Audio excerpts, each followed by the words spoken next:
The bullet didn't just end a life, it erased mine. I was nobody. A broke art teacher grading papers in an empty high school on a Friday night, wondering how I'd make rent. Then I saw him pull the trigger. Rain hammering the windows, blood spreading across wet pavement, and those eyes, cold, dark, absolutely certain, locking onto mine through the glass. I should have run. Should have called the police, should have done anything except freeze like prey caught in headlights. But Adrian Voss doesn't leave witnesses. He leaves choices. Marry him or die. Welcome to my story. If you're watching from anywhere in this world, drop your city in the comments below. I want to see how far this tale travels. Hit that like button, and let's dive into the night everything changed. The fluorescent lights in room 304 hummed their usual defeated song, casting everything in that sickly yellow-white that made even good days look depressing. Elena Moretti sat at her desk, red pen hovering over another student's half-hearted attempt at analyzing Picasso's Blue Period, and felt the familiar weight of her life pressing down like wet concrete. 26 years old, still living in a studio apartment with a radiator that clanked like it was trying to communicate with the dead. Still driving a Honda Civic held together mostly by optimism and duct tape. Still telling herself that teaching mattered, that shaping young minds was noble work, while her bank account balance mocked her with numbers that belonged in a different century. Outside, the storm had been building for hours. Rain hammered the windows in waves, driven sideways by wind that made the old building groan. It was nearly 9 o'clock on a Friday night, and Elena was exactly where she'd been every Friday for the past 3 years, alone in an empty school, drowning in work she couldn't finish and bills she couldn't pay. Her phone buzzed. She didn't need to look to know it was another text from Marcus, her ex-boyfriend of 6 months, who still hadn't figured out that "I need space" meant "please leave me alone forever." The man had the emotional intelligence of a houseplant. "Christ," she muttered, pushing the stack of papers away. Her coffee had gone cold an hour ago. The janitor had already made his rounds, nodding politely without really seeing her, just another piece of furniture that stayed late.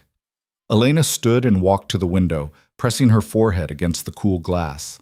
The parking lot below was a black mirror broken by pools of orange light from the street lamps. Her Civic sat alone near the far corner, looking as defeated as she felt. She should go home. Heat up something frozen, watch something mindless, fall asleep wondering when exactly her life had become this small. That's when the headlights cut through the rain. 2 cars, black SUVs, expensive looking even through the downpour, pulled into the lot fast, tires throwing up spray. They stopped near the athletic fields, just at the edge of the light. Elena straightened, curious despite herself. This was a private lot, school property. Who the hell would be here this time of night? The passenger door of the first SUV opened. A man got out, no umbrella, just stepping into the rain like he didn't care. Even from 3 stories up, Elena could tell he was different. The way he moved, the way the other men, 4 of them emerging from both vehicles, oriented themselves around him like planets around a sun. Then came the 5th man. He stumbled out of the second SUV, pushed roughly from behind. His hands were bound in front of him. Even from this distance, Elena could see the panic in his movements, the way he tried to back away before someone shoved him forward again. Her breath fogged the glass. Warning bells started ringing in her head, that primal instinct that knows when something is deeply, fundamentally wrong. The first man, the one who commanded space just by existing, walked toward the bound man slowly. There was a conversation happening. She couldn't hear it through the window and the rain, but she could read the body language. Pleading on one side, cold indifference on the other. Elena should look away, should grab her things and leave through the back exit, should absolutely not stand here watching something that made her skin crawl with dread. The first man reached into his jacket. "No," Elena whispered. The gun appeared, black, angular, real in a way that nothing in her safe, small life had ever been real. The bound man dropped to his knees. His mouth was moving, begging, probably. Maybe praying. The rain kept falling. The orange streetlight kept humming. The world kept turning with absolute indifference. The first man raised the gun, pressed it to the kneeling man's forehead, and pulled the trigger. The sound didn't reach her through the glass and rain, but Elena's body reacted like it had. Sharp intake of breath, step backward, hand flying to her mouth. The kneeling man jerked once and crumpled sideways, a puppet with cut strings, and the rain immediately began washing the blood across the asphalt in dark rivulets. She couldn't breathe, couldn't think. Her brain was screaming at her to move, run, hide, do something, but her body had turned to stone. The shooter lowered his weapon, said something to the men around him. They started moving with practiced efficiency, one checking the body, another scanning the area, a third already heading back to the SUV. Then the shooter looked up, directly at her window. Elena's heart stopped. 3 stories up, in a darkened classroom, rain-streaked glass between them, there was no way he could actually see her. No way he could know anyone was watching. But his eyes found hers anyway. Dark eyes, calm eyes, eyes that had just taken a life with the same casual ease most people used to check their phone. And in that moment of connection, something passed between them. Recognition, calculation, decision. He didn't look away, didn't show surprise or concern, just stood there in the rain, blood pooling around his expensive shoes, and studied her like she was a problem he was already solving. Move, Elena told herself. Move, you idiot. Move. Her legs finally obeyed. She stumbled backward, away from the window, her hip catching the corner of her desk hard enough to send papers scattering. Her hands shook as she grabbed for her phone, her bag, her keys. Her brain screaming contradictory instructions at her all at once. Call 911. No, run first. No, hide. No, maybe he didn't actually see you. Maybe... The phone slipped from her trembling fingers and clattered to the floor. Okay, she breathed, forcing herself to focus. Okay, think. You're in a school. You know this building, there are exits. There's the back stairwell by the art supply room. You can make it to your car. You can... The lights went out. Every light in the entire building died at once, plunging the world into darkness, broken only by the weak gray glow of the storm outside. The fluorescents stopped humming. The building stopped breathing, and Elena understood with terrible clarity that this wasn't a power outage. He was coming. She dropped to her hands and knees, feeling for her phone in the dark. Her fingers found it, slick with sweat, and she clutched it like a lifeline. The screen lit up, 15% battery, of course, because her life couldn't cut her a single break, and she used the faint glow to navigate toward the classroom door. The hallway stretched before her, a tunnel of shadows. Emergency exit signs provided tiny islands of red light every 30 feet, just enough to make the darkness in between feel even more absolute. Her classroom was at the far end of the 3rd floor. The back stairwell was halfway down, maybe 100 feet. Might as well be 100 miles. Elena stepped into the hallway, trying to keep her breathing quiet. Her heartbeat was so loud she was sure it would give her away. Every horror movie she'd ever watched came flooding back. All those stupid decisions, all those times she'd yelled at the screen, "Don't go in there, you moron!" Now she was the moron. She moved as quickly as silence would allow, one hand trailing the wall, the other clutching her phone. The building made sounds she'd never noticed before. Settling wood, rain against old windows, somewhere, a door creaking in the wind, or being opened. Elena froze. That last sound came from below. 1st floor, maybe 2nd. The main entrance was on the 1st floor, but there were fire exits, service doors, windows that didn't lock properly because the school board was too cheap to fix them. Too many ways in, not enough ways out. She started moving faster, abandoning stealth for speed. Her flat slapped against the linoleum, too loud, way too loud, but stopping felt like dying. The stairwell was close now, 20 feet, 15, a sound behind her.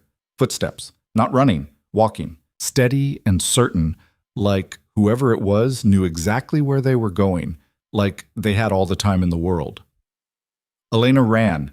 She hit the stairwell door with both hands, shoving it open hard enough to slam it against the wall. The crash echoed through the entire building, so much for stealth, and she practically threw herself down the stairs, taking them 2 at a time, one hand on the railing to keep from tumbling head first. 2nd floor landing, keep going. 1st floor, almost there. The door below her opened. A man stepped into the stairwell, backlit by the faint emergency lighting. Big, professional-looking even in silhouette, and holding something at his side that could only be a weapon. Elena reversed direction without thinking, scrambling back up the stairs. Her phone slipped from her grasp and went bouncing down toward the man below. There went her light. There went her only connection to help. But she couldn't stop to mourn it. Her legs burned. Her lungs screamed. Terror gave her speed she didn't know she had. Third floor, fourth floor. The roof access. The door to the roof was supposed to be locked, but this school had been falling apart for years. Elena hit it with her shoulder, and it gave, spilling her out into the storm. Rain immediately soaked through her thin cardigan. Wind tried to shove her back inside. The roof was flat tar and gravel, dotted with HVAC units and vents. No railing, nothing between her and a 4-story drop on all sides. She ran anyway, circling around a massive air conditioning unit, putting it between herself and the door. Her shoes slipped on the wet gravel. She caught herself against the metal housing, breathing in gasps that hurt her chest. Maybe they wouldn't come up here. Maybe they'd think she went out a window. Maybe... The roof access door opened again. One man stepped through, then another. They spread out with the efficiency of people who'd done this before, cutting off angles, eliminating escape routes. And then he came through. The shooter, the man from the parking lot. Even in the dark and rain, Elena knew him instantly. He moved like gravity worked differently for him, like the storm was just weather that happened to other people. He stopped about 30 feet away, the HVAC unit between them. Rain plastered his dark hair to his head, ran down a face that could have been carved from stone. His suit was ruined, but he didn't seem to notice or care. "Elena Moretti," he said. His voice cut through the storm easily, accented, European, maybe Italian, and absolutely calm, like they were meeting for coffee. 26, art teacher, studio apartment on Maple Street, 2000 in credit card debt. Honda Civic with a broken taillight, no family within 500 miles, no close friends, no one who would notice if you disappeared tonight. Her blood turned to ice. He knew. He'd known who she was before he even came into the building. While she was scrambling in the dark, he'd already been 10 steps ahead. How? Her voice came out as a rasp. She tried again. "What do you want?" "The same thing you want." He took a step closer. Water ran off his shoulders in sheets. "To survive the night." "I didn't see anything. I don't know anything. I won't tell anyone. I swear to..." She stopped herself. "Don't make promises you can't keep, and definitely don't swear to things when you're about to die." "You did see." Another step. "You know what I look like. You've seen my associates. You witnessed a sanctioned execution of a man who betrayed his family." He said it like he was listing groceries. "You are now a liability." Elena's back hit the edge of the roof. Nowhere left to run. 4 stories down to the concrete and chain-link fence. The rain felt colder than it should. Everything felt distant and sharp at the same time. "Then kill me and get it over with." She was shaking so hard her teeth chattered. "That's what you came here for, right? That's what you do, so do it." "No." The word hung in the air between them, stranger than any threat could have been. He was close now, close enough that she could see his face clearly despite the darkness. Sharp features, dark eyes that reflected nothing. A face that belonged on Roman coins, all hard edges and aristocratic bone structure. Handsome, if you ignored the complete absence of humanity behind it. "I'm going to offer you a choice instead," he said. "You can die tonight, quick, painless, over in seconds. Or you can live." "Live as what?" The question came out bitter. "Your prisoner? Your victim?" "My wife." Elena's brain short-circuited. Of all the things she'd expected him to say, that wasn't even on the list. "What?" "You witnessed something you shouldn't have. That makes you a target for people far worse than me. My enemies, my rivals, anyone who wants leverage. They'll come for you. They'll torture you for information you don't have. They'll use you to get to me. You'll die slowly and badly." He said it matter-of-factly, like he was explaining weather patterns. "But if you're my wife, you're under my protection. Your family, you're untouchable." He tilted his head slightly. "You disappear either way. The difference is whether you disappear into the ground or into my world." "You're insane." Her voice was rising, hysteria creeping in. "You can't just... I'm not... This isn't... I can, and I will. The woman named Elena Moretti will cease to exist as of tonight. Your apartment, your job, your debts, your entire identity erased. In exchange, you live. You want time to think about it?" She stared at him, at this man who'd killed someone minutes ago, and was now proposing marriage like it was a business merger. The rain kept falling, the city lights blurred in the distance. Everything felt surreal. "How long do I have?" she whispered. He checked his watch. 20 seconds. "That's not... You can't..." 15. "Why?" The question burst out of her. "Why not just kill me? Why do this?" 10. "Answer me." He looked at her then, really looked, and for just a second something flickered in those dead eyes. "Because I'm curious." "About what?" 5. "About what?" she screamed. "Whether you'll choose survival over pride." He extended his hand toward her. 3, 2. Elena looked at his hand, looked at the drop behind her, looked at his face, this stranger who held her life in his palm like it weighed nothing. She'd spent 26 years playing it safe, following rules, doing what she was supposed to do, being good, being quiet, being invisible. And where had it gotten her? Broke, alone, grading papers in an empty school while her life leaked away one unremarkable day at a time.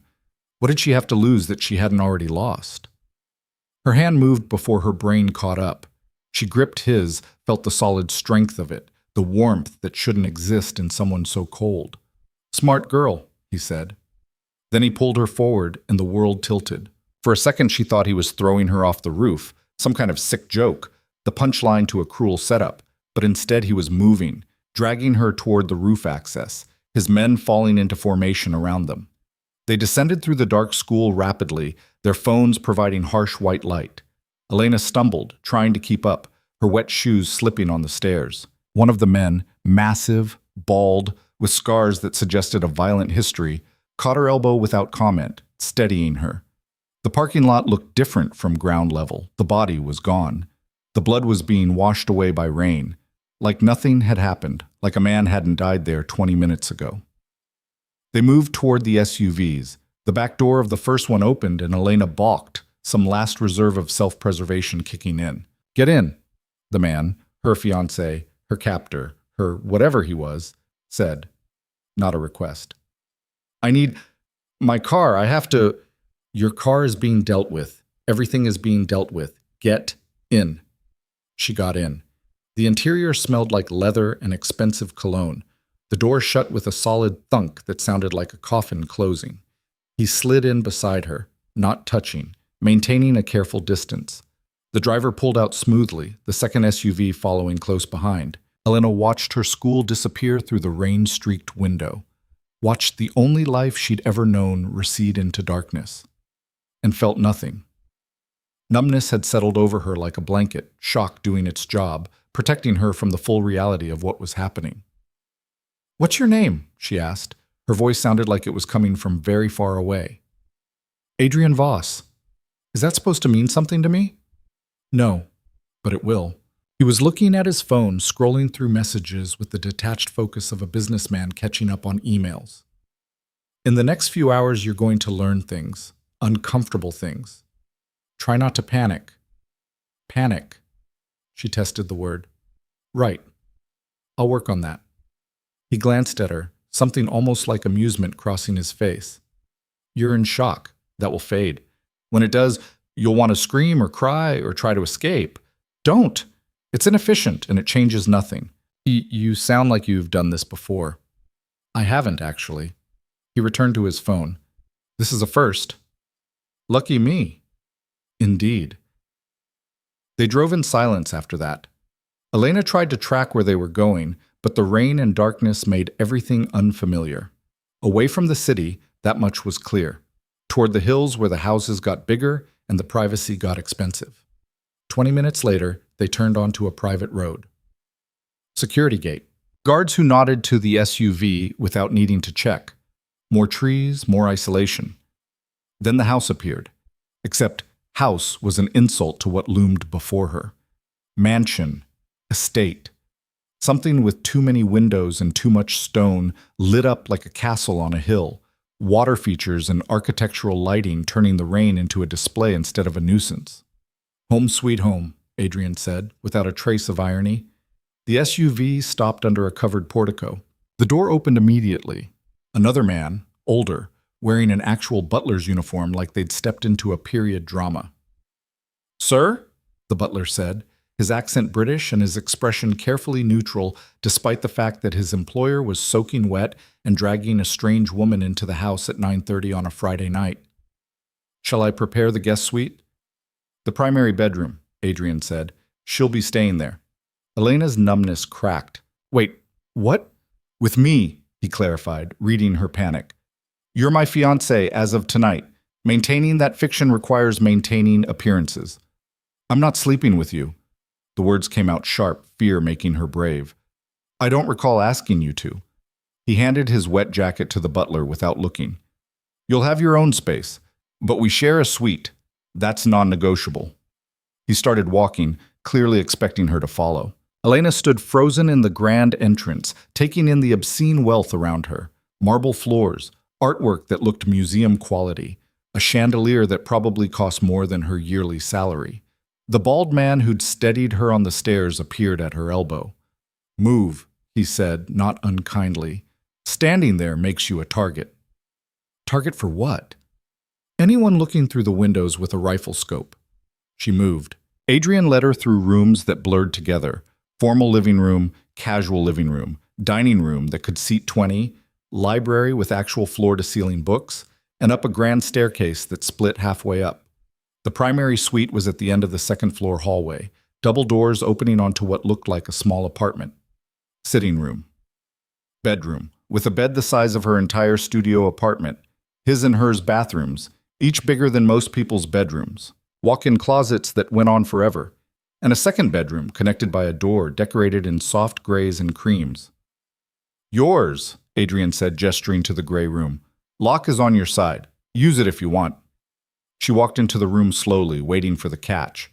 Waiting for him to laugh and say he was kidding, she'd be sleeping in a cell in the basement. But he just stood in the doorway, watching her with those unreadable eyes. "There are clothes in the closet.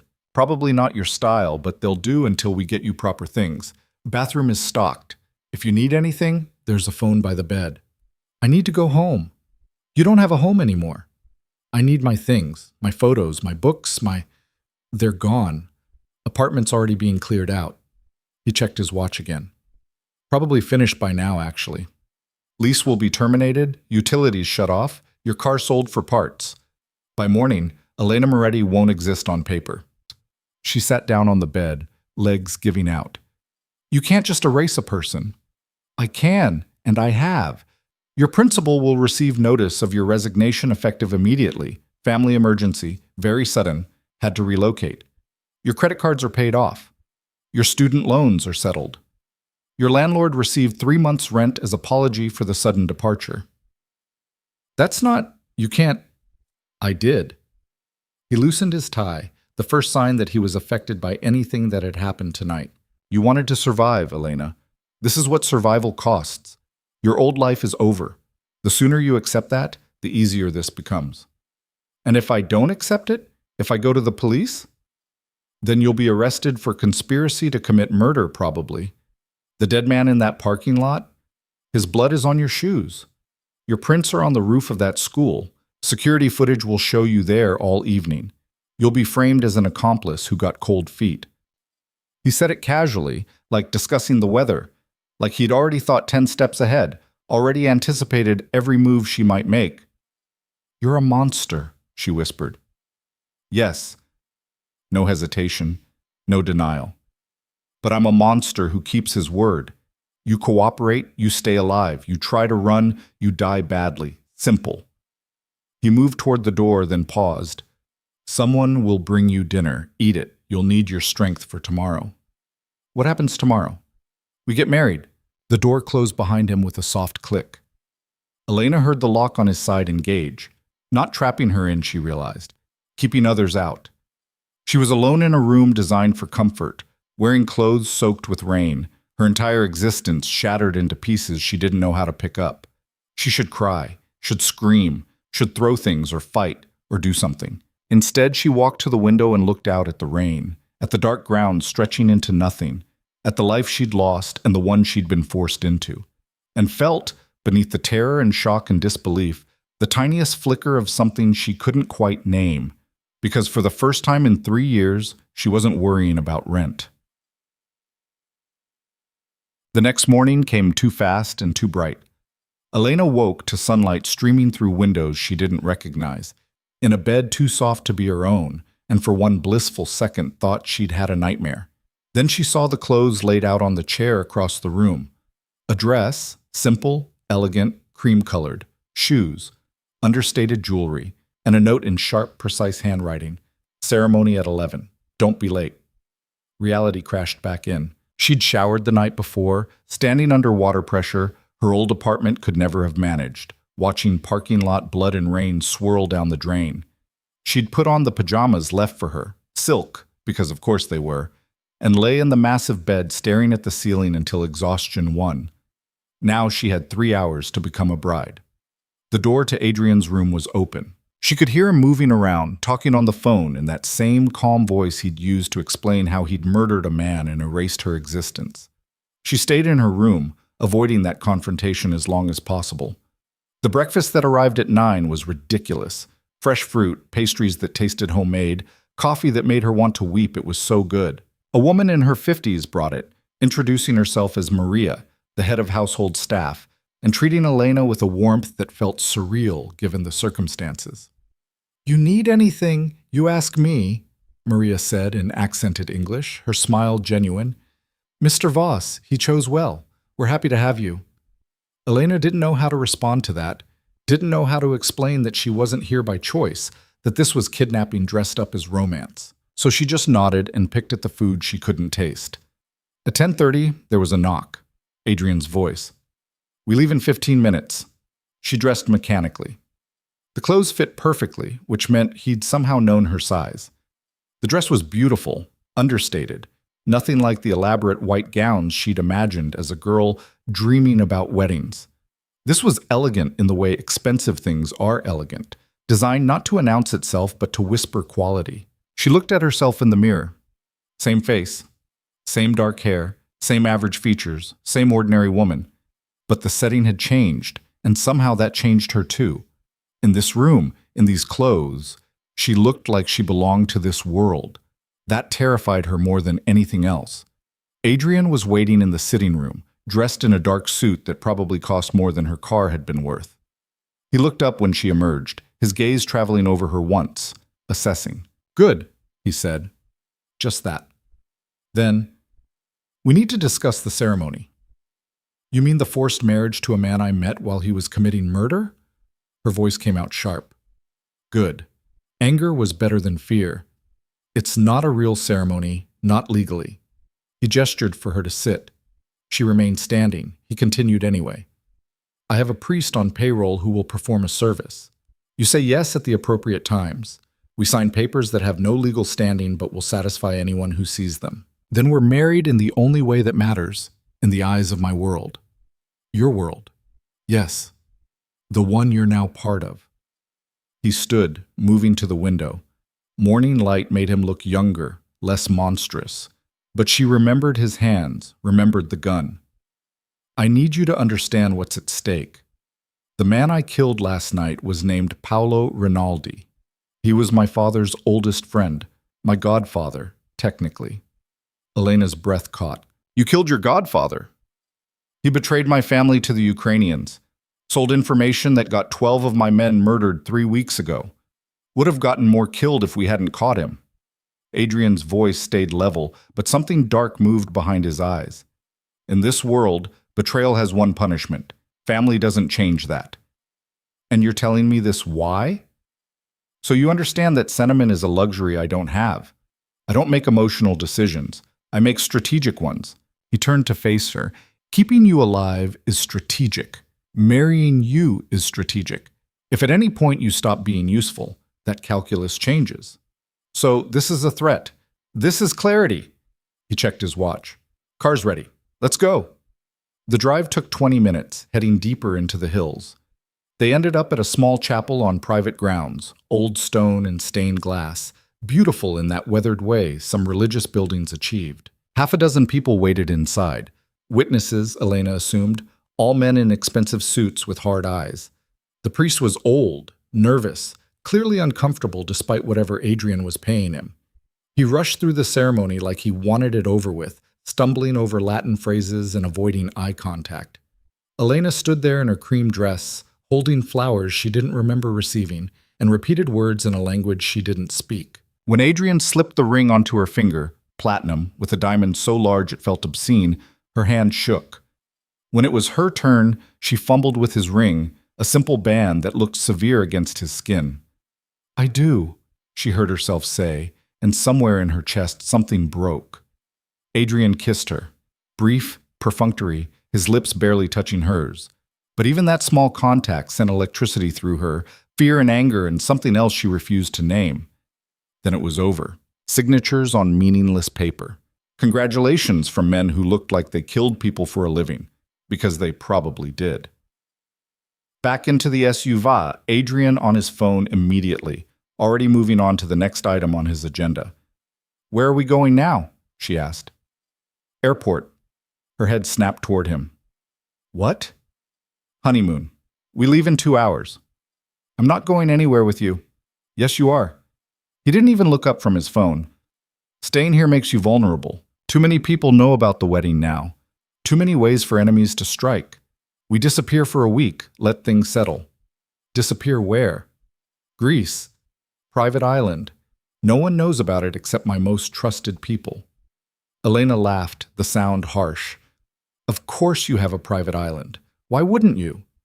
"It was my mother's. She left it to me when she died."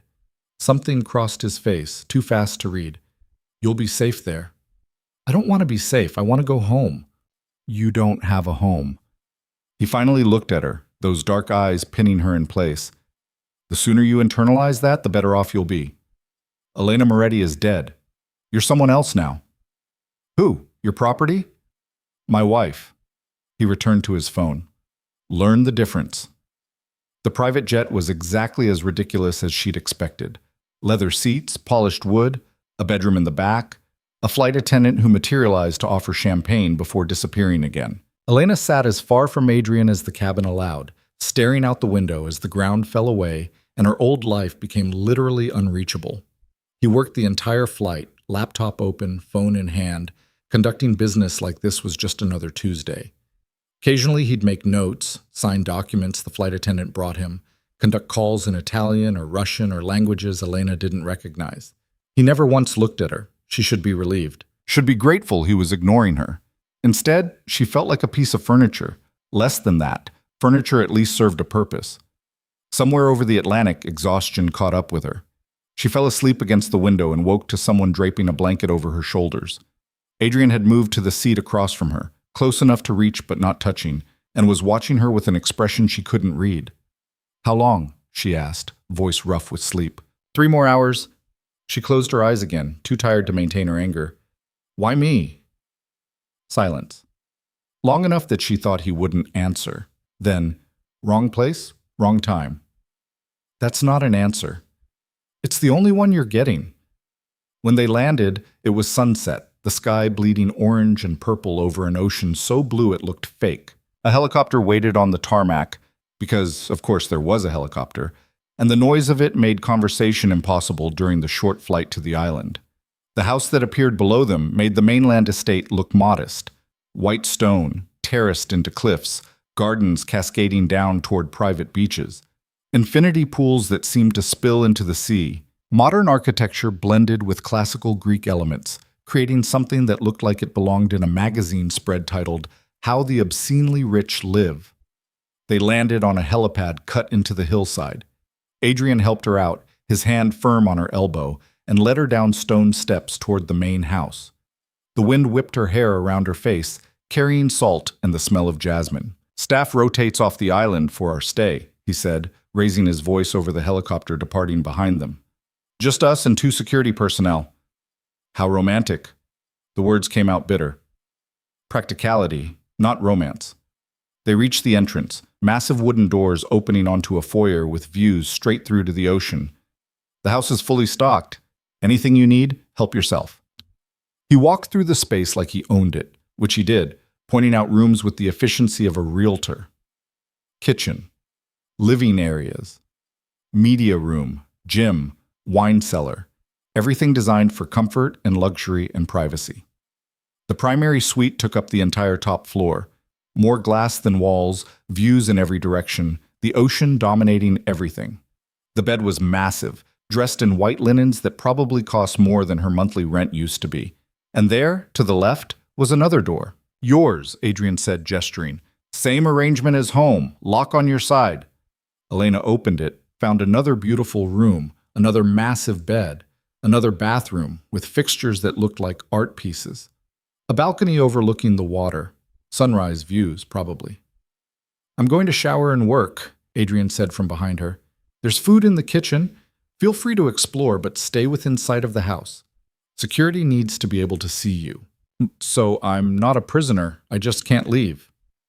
Accurate. He loosened his tie, heading toward his room. Try not to do anything stupid, Elena. I'd hate for this arrangement to end badly. The door closed between them. She heard his lock engage, keeping the world out, not her in. The distinction felt important, even though it probably wasn't. Elena stood in the center of her assigned room, in a dress bought for a forced wedding, on an island owned by a killer, and felt the enormity of her situation finally crash down. She'd survived. That's what she'd chosen. Survival over pride, over safety, over everything she'd thought she believed about herself. But survival looked a lot like captivity from where she was standing. And the man on the other side of that door, her husband in every way that mattered to his world, was a complete stranger who'd proven he could end a life without hesitation. What the hell had she agreed to? The first night on the island, Elena didn't sleep at all. She lay in the enormous bed, listening to the ocean through the open balcony doors, her mind replaying everything on an endless loop. The execution, the rooftop, the ceremony that wasn't a ceremony. Adrian's face when he'd slipped that ring onto her finger, completely blank, like he was signing a contract instead of marrying someone. Around 3 a.m, she gave up and wandered onto the balcony. The moon hung low over the water, turning everything silver and black. Beautiful, peaceful, completely at odds with the chaos in her head. She heard his door open, footsteps crossing his room. Then his voice, low and irritated, speaking rapid Italian into his phone. She caught a few words. Her high school Italian wasn't completely useless, but mostly just the tone. Someone had screwed up. Someone was about to pay for it. The call ended. Silence. Then his balcony door opened too. Elena tensed, gripping the railing. Their balconies were separated by maybe 10 feet of space and a low dividing wall. She could see his silhouette, could feel him looking at her even though she refused to turn her head. Can't sleep? He asked. What gave it away? The pacing. You've been walking circles for an hour. So he'd been listening, tracking her movements even through walls. Of course he had. Sorry if I disturbed you, she said, not sorry at all. You didn't. A pause. The insomnia gets better after a few days. Speaking from experience? I haven't slept well since I was 12. She didn't want to be curious about him, didn't want to see him as anything other than the monster who destroyed her life. But the admission sat there between them, oddly human coming from someone who seemed barely human at all. What happened when you were 12? The question slipped out before she could stop it. I learned that the world doesn't care about fairness, or innocence, or any of the things children believe in. His lighter clicked. The smell of expensive tobacco drifted over. Go back to bed, Elena. Tomorrow will be difficult enough without you being exhausted. What happens tomorrow? We start the performance. What performance? The one where you convince me you're worth keeping alive. The words landed like a slap. She finally turned to look at him, found him leaning against his own railing, cigarette glowing in the dark. His shirt was unbuttoned, his feet bare, the most casual she'd seen him. It made him look younger, almost approachable, until she remembered what he was. I thought I already did that, by agreeing to this insanity. You agreed to survive. Now you have to earn it. He took a drag, exhaled slowly. My world doesn't tolerate weakness, Elena. If you're going to be my wife, even in name only, you need to be more than a liability. So what? You're going to train me? Turn me into some kind of mafia wife who knows how to shoot people? If necessary. No humor in his voice. But we'll start with simpler things. How to carry yourself. How to speak. How to survive a room full of people who would kill you without hesitation if they sensed weakness. That sounds delightful. It's necessary. He stubbed out the cigarette. I have enemies, Elena. People who would love nothing more than to hurt me by hurting what's mine. You're mine now, whether you like it or not. That makes you a target. I didn't ask to be yours. No. You asked to live. He moved toward his door. Same thing in the end. Get some sleep. We start at 8. He disappeared inside, leaving her alone with the ocean and the moon and the growing realization that she'd traded one kind of prison for another. Morning came brutal and bright. Elena dragged herself out of bed at 7:30, showered in water that felt too good to be wasted on her current mood, and dressed in clothes she found in the closet, designer athleisure that fit perfectly because apparently Adrian's ability to know her size extended to everything. She found him in the kitchen, already dressed in dark-fitted clothing that looked tactical, making espresso like he'd done it 1,000 times. 2 cups. He pushed one toward her without asking if she wanted it. Breakfast first, he said, gesturing to a spread of fruit, yogurt, and fresh bread. Then we work. Work on what exactly? Your survival skills. Elena ate because her body demanded it, not because she tasted anything. Adrian ate efficiently, the way he seemed to do everything. No wasted motion, no excess. When he finished, he stood and gestured for her to follow. He led her through the house to a lower level she hadn't seen yesterday, a large open room with floor-to-ceiling windows overlooking the cliffs. Mats covered the floor, weights lined one wall. This wasn't just a gym, it was a training facility. We're going to run through scenarios, Adrian said, moving to the center of the room. Social situations you'll encounter, people you'll meet, how to handle yourself. You mean like dinner parties? I mean like negotiations where one wrong word gets someone killed. He turned to face her. The people in my world, they'll test you. They'll push to see if you break. If you show fear, show weakness, show anything they can exploit, you become a liability, and liabilities don't last long. Elena crossed her arms. So you want me to pretend to be some kind of ice queen? I want you to understand the stakes. He stepped closer. When we return to the mainland, you'll meet my inner circle. These are men who've known me since I was a child. Men who've killed for my family. They'll be watching you, judging whether you're worthy of the position you now hold. And if they decide I'm not, then I'll have to prove them wrong, which I'd prefer not to do since proving things in my world often involves violence. He tilted his head, studying her. You're smarter than you pretend to be, Elena. I saw it that night on the roof. You calculated the odds, made the strategic choice, survived. Use that intelligence now. By playing dress-up in your criminal empire? By staying alive long enough to figure out what you actually want. The words caught her off guard. She stared at him, trying to find the manipulation, the angle, but his expression was unreadable as always. What I want, she said slowly, is my old life back. That's not an option. Then what I want is irrelevant. For now. He moved past her toward the windows. But people adapt. You will too. The question is whether you adapt quickly enough to survive the transition. He spent the next hour drilling her on names, faces, relationships. His second-in-command, Victor, the bald man from the school, Ukrainian by birth, loyal to the point of obsession. His financial advisor, Marcus Chen, who handled legitimate business interests and money laundering with equal skill. His attorney, Rebecca Sharp, who'd gotten him out of more legal problems than Adrian bothered counting. Rebecca will test you the most, Adrian said, pulling up a photo on his tablet. She's brilliant, ruthless, and she hates that I married someone she didn't vet personally. Elena looked at the photo of a woman in her 40s, attractive in a severe way, with eyes that could probably cut glass. Why does she care who you marry? Because she slept with me and thinks that gives her some kind of claim. The casual admission made Elena's stomach twist. She didn't want to care about his past relationships.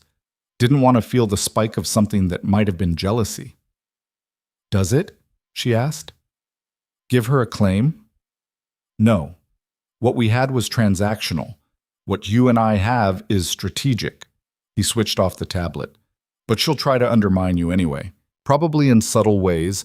Questions about your background, your education, your family. Don't answer. Deflect. Make her work for information she doesn't need. And if she pushes, then you push back. politely but firmly. He demonstrated, his posture shifting into something more predatory. You're not asking for permission to exist in my world, Elena. You're already there. Act like it. They role-played conversations until Elena's head throbbed. Adrian would play different people. Victor's gruff suspicion, Marcus's passive aggression, Rebecca's cutting intelligence, switching between personas so smoothly it was disturbing. Every time Elena stumbled, he'd stop, correct, make her repeat until she got it right. Again, he said, after she'd fumbled a response to a hypothetical question about her family. Don't apologize. Don't explain. Just redirect. I'm not some trained SEAL performing tricks. You're right. You're something more valuable. You're my wife. That means you represent me. Everything you say, everything you do reflects on my position. His voice stayed level, but something sharp entered it. So yes, you'll learn to perform, because the alternative is watching people die because you couldn't keep your composure. That's not fair. Fair has nothing to do with it. This is survival, Elena. I told you that already. By noon, she was exhausted, frustrated, and ready to throw something at his perfectly composed face. He called a break, ordered her to eat lunch, then disappeared into his office for calls that apparently couldn't wait. Elena ate on the terrace, looking out at the water and wondering how her life had become this surreal. A week ago, she'd been worried about parent-teacher conferences and her overdue electric bill. Now she was memorizing crime family hierarchies and practicing how to deflect questions from people who killed for a living. She found herself touching the ring on her finger. Platinum and diamonds, obscenely expensive, a weight she wasn't used to. It caught the sunlight, throwing prismatic colors across her hand. A prison. That's what this was. A beautiful, well-appointed prison with an ocean view. You're thinking too hard. She jumped. Adrian had appeared in the doorway, silent as always, watching her with those dark eyes that missed nothing. How do you know what I'm thinking? Your face. You're not as good at hiding your emotions as you think. He moved onto the terrace, keeping his distance. What's bothering you? Everything. All of this. You. She set down her fork. You act like this is normal, like forcing someone into marriage and training them to survive your criminal empire is just another Tuesday. It is normal, for me. He leaned against the railing. I was born into this world, Elena. My father was made when I was 3. My grandfather ran the organization before him. Violence, strategy, survival, that's what I learned instead of how to ride a bike or play soccer. Despite herself, she was curious. Where's your father now? Dead. Killed when I was 16. Car bomb meant for someone else. No emotion in the words. My mother died 6 months later. Heart attack, officially. But really just grief. I'm sorry. Don't be. It was a long time ago. He looked out at the water. I took over the family business at 17, had to prove I was strong enough to lead, ruthless enough to command respect. I did things I'm not proud of to establish my position. What kind of things? The kind we don't discuss over lunch. He turned back to her. The point is, I understand that this world is incomprehensible to you, that everything I ask seems insane, but this is my reality, and now it's yours. You can fight it, make yourself miserable, probably get killed, or you can adapt. Adapt to being a criminal's wife. Adapt to being alive. He pushed off the railing. We continue training in an hour. Wear comfortable clothes. The afternoon session will be more physical. Physical how? Self-defense. Basic hand-to-hand combat. How to handle a weapon if necessary. He paused in the doorway. You witnessed an execution, Elena. You think that makes you safe? It makes you a target. I need to know you can defend yourself when I'm not there. Why? The question came out sharper than she intended. Why do you care? You said yourself I'm just strategic, a useful asset. So why go through all this trouble? For the first time since she'd met him, something crossed Adrian's face that looked almost like surprise. Then it was gone, the mask back in place. Because assets are expensive to replace, he said, and I don't like wasting resources. He left her sitting there, his words sitting in her chest like stones. The afternoon session was brutal. Adrian didn't go easy on her, didn't make allowances for the fact that she'd never thrown a punch in her life.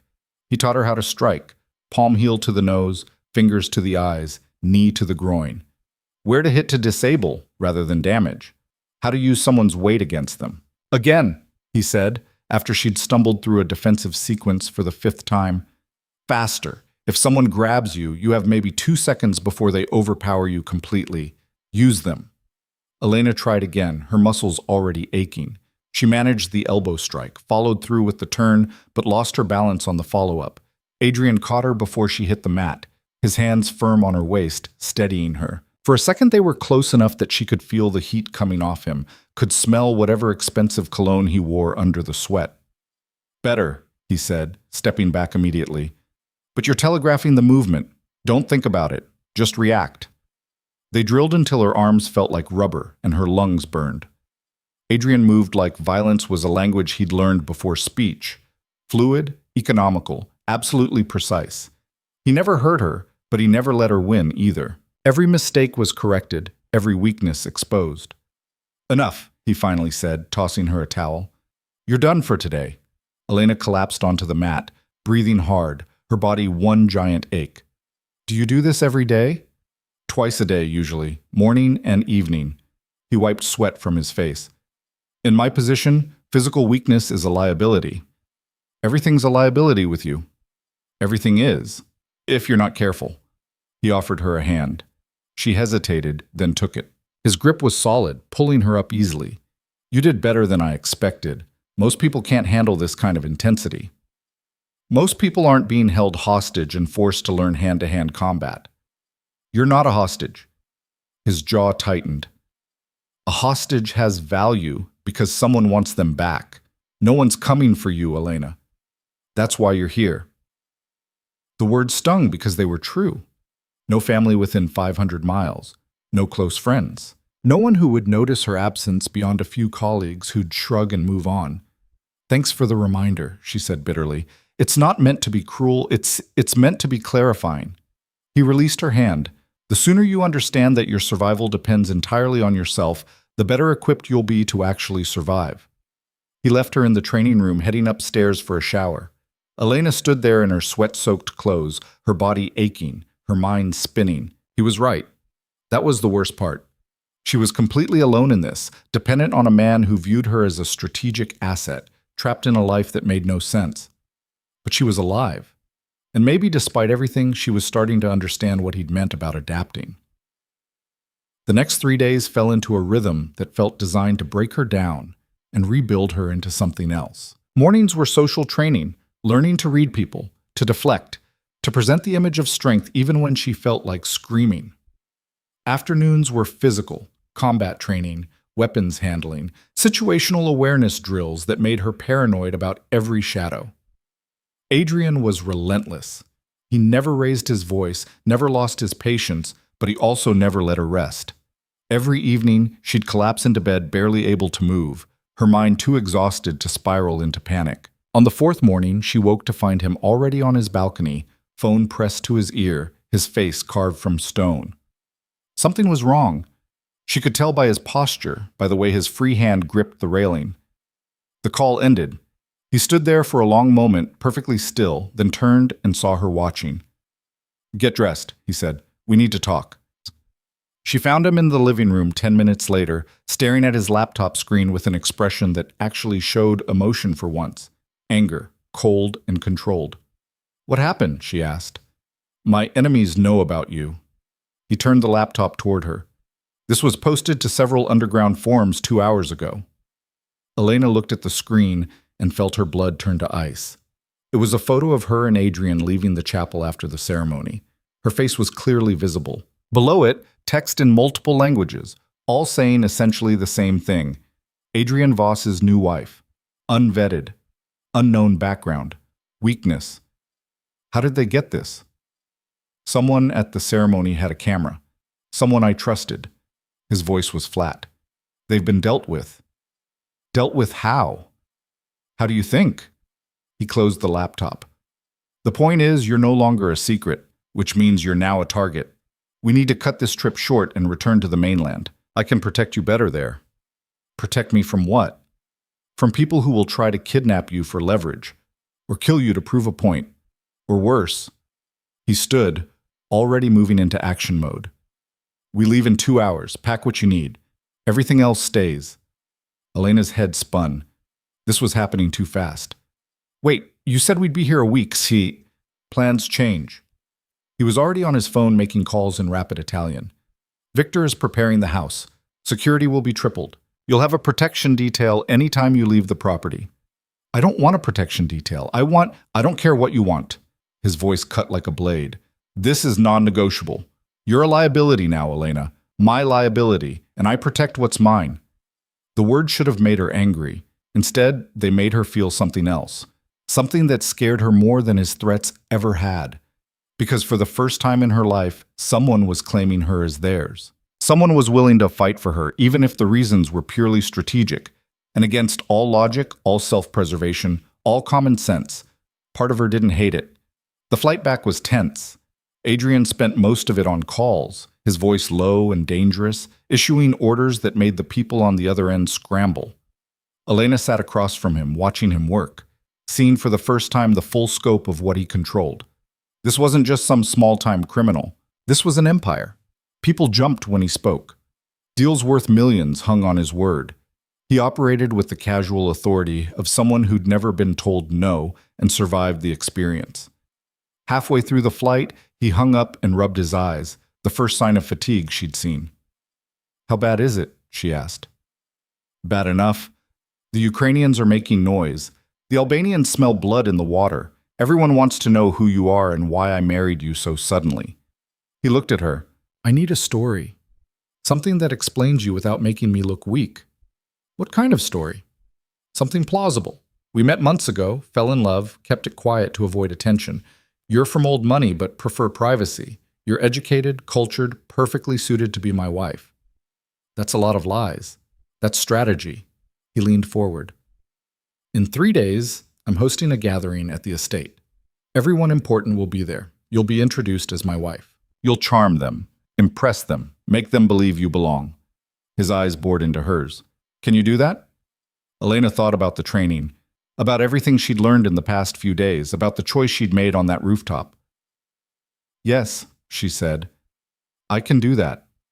Something flickered across his face. Approval, maybe. Or surprise that she hadn't argued. "Good. Because if you fail, if you show weakness, if you give them any reason to think you're not worthy, they'll come for you, and I won't be able to stop all of them. Then I won't fail." The words came out stronger than she felt, but she meant them. Because somewhere between the forced marriage and the combat training and the last 4 days of hell, something had shifted inside her. She'd spent 26 years being invisible, being safe, being nothing. Maybe it was time to be something else, even if that something was a monster's wife. They landed as the sun set, the mainland appearing through the windows like a threat instead of a homecoming. The same SUVs waited, Victor standing beside them with his usual unreadable expression. "Boss," he said as Adrian descended the stairs. His eyes flicked to Elena. "Ma'am?" "Status?" Adrian asked. "Perimeter is secure. No unusual activity, but we intercepted chatter. Dmitri wants a meeting." Adrian's jaw tightened. "When?" "Tomorrow. Neutral ground. He's bringing 4 men. Then we bring 8. Adrian helped Elena into the SUV, his hand firm on her back. "Double the security on the house. No one gets in without my explicit approval." The drive back felt different than the one leaving. Elena watched the city pass outside the window, saw it with new eyes. Every shadow could hide a threat. Every car could contain enemies. The world had become dangerous in a way it never had been before. Adrian's hand found hers in the darkness of the back seat. The contact startled her. He never touched her unless necessary. His grip was firm, warm, almost reassuring. "You're shaking," he said quietly. "I'm scared." "Good. Fear keeps you alert." He didn't let go. "But don't let it control you. Channel it, use it." "Is that what you do?" "I haven't been scared in years." His thumb moved against her palm, an unconscious gesture. "But I remember what it feels like. The key is not letting anyone else see it." They pulled through the gates of the estate, the house lit up like a fortress. Armed men patrolled the grounds. Security cameras tracked their approach. This wasn't a home. It was a stronghold. Maria met them at the door, her warm smile a jarring contrast to the tension crackling in the air. "Welcome back, sir, ma'am. Dinner is ready whenever you wish." "Thank you, Maria." Adrian released Elena's hand as they entered. "We'll eat in an hour. Elena, go upstairs and rest. I have work to do." But before she could move, he caught her wrist, pulled her close enough that his voice was only for her. "What happened on the island? The training, the preparation? That was practice. Starting tomorrow, everything becomes real." His eyes searched hers. "Are you ready?" Elena thought about everything she'd lost, everything she'd become. The woman she used to be felt like a stranger now, someone soft and naive and utterly unprepared for the world she now inhabited. "I don't know," she admitted, "but I'll try. That's all I'm asking." He released her. "For now." She climbed the stairs to their suite, her body aching from days of training, her mind racing with everything that was coming. The gathering, the introduction, the performance that could mean life or death. In her room, she found new clothes in the closet. Designer labels, sophisticated pieces that made her old wardrobe look like children's clothes. On the bed, a jewelry box containing pieces that probably cost more than she'd earned in her entire teaching career. This was her life now. Luxury and danger, wealth and violence, married to a man who viewed her as an asset but protected her like she mattered. She should hate it, should be planning escape routes and counting the days until she could run. Instead, she found herself standing in front of the mirror, holding up a dress, imagining herself wearing it to the gathering, imagining the look on their faces when they saw her, imagining proving to all of them, including Adrian, that she was more than just a scared teacher who'd witnessed the wrong thing. Her phone, the new one Adrian had given her, untraceable and secure, buzzed with a message. "Dinner in 30 minutes. Dress appropriately. We have guests." Guests. Already. The performance was starting earlier than she'd thought. Elena looked at herself in the mirror. Same face, same body. But something in her eyes had changed. Something harder. Something that had learned to survive. She selected a dress, black, elegant, armor disguised as fashion, and began to transform herself into whoever Adrian Voss's wife was supposed to be.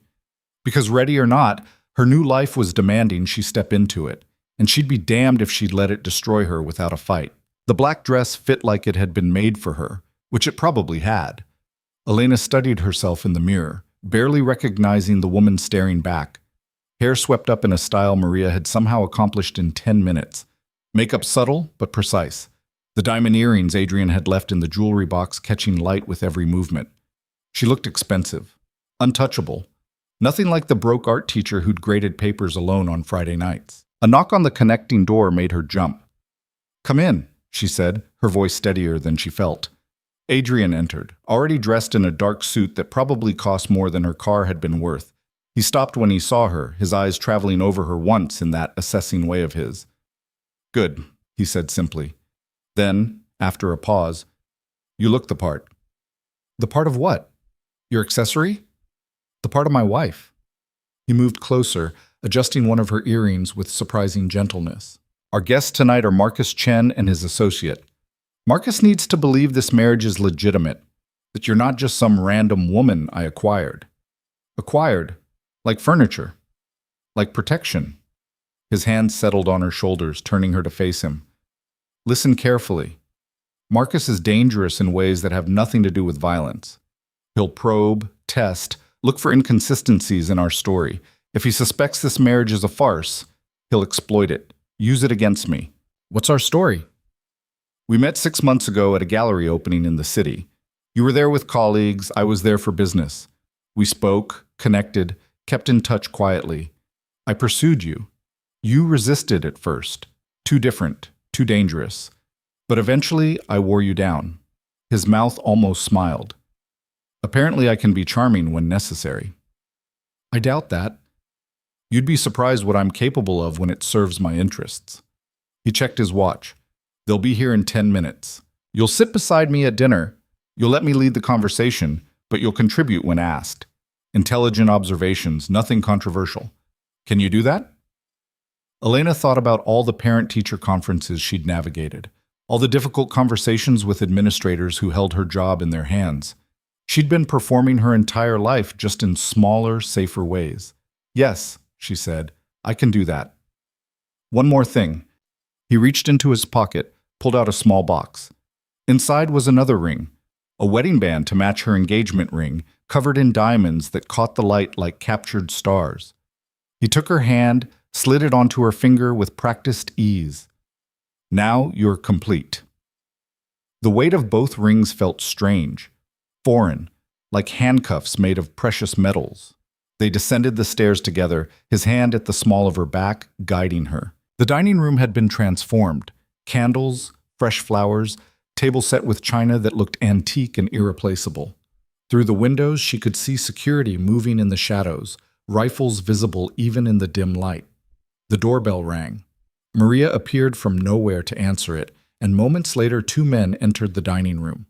Marcus Chen was younger than Elena expected, maybe 40, with sharp features and eyes that calculated everything. His suit was impeccable, his handshake firm when Adrian introduced them. Marcus, this is my wife, Elena. Mrs. Voss. Marcus took her hand, his grip lingering just slightly too long. I was surprised to hear about the wedding. Adrian usually consults me before making major decisions. Some decisions are personal, not business, Adrian said smoothly, moving to pour wine. Elena, Marcus handles our financial interests. Everything legitimate and otherwise. Mostly otherwise, Marcus said with a smile that didn't reach his eyes. He turned to his companion, a younger man with nervous energy. This is James Park, my new analyst. I thought it would be good for him to meet the family. James looked barely out of college, clearly uncomfortable in his expensive suit. He shook Elena's hand with sweaty palms, mumbling something polite. They settled at the table, Adrian at the head, Elena to his right, Marcus across from her. The first course appeared, some delicate seafood thing that probably had a French name. Elena picked up the correct fork without thinking, years of watching cooking shows paying off in the strangest way. So, Elena, Marcus said, sipping his wine. Adrian says you met at a gallery opening. Which gallery? The test had begun. Elena met his eyes steadily. The Morrison on Fifth. They were showing a collection of contemporary Italian artists. I was there with some colleagues from the school where I taught. Taught? Past tense? I resigned when Adrian and I got serious.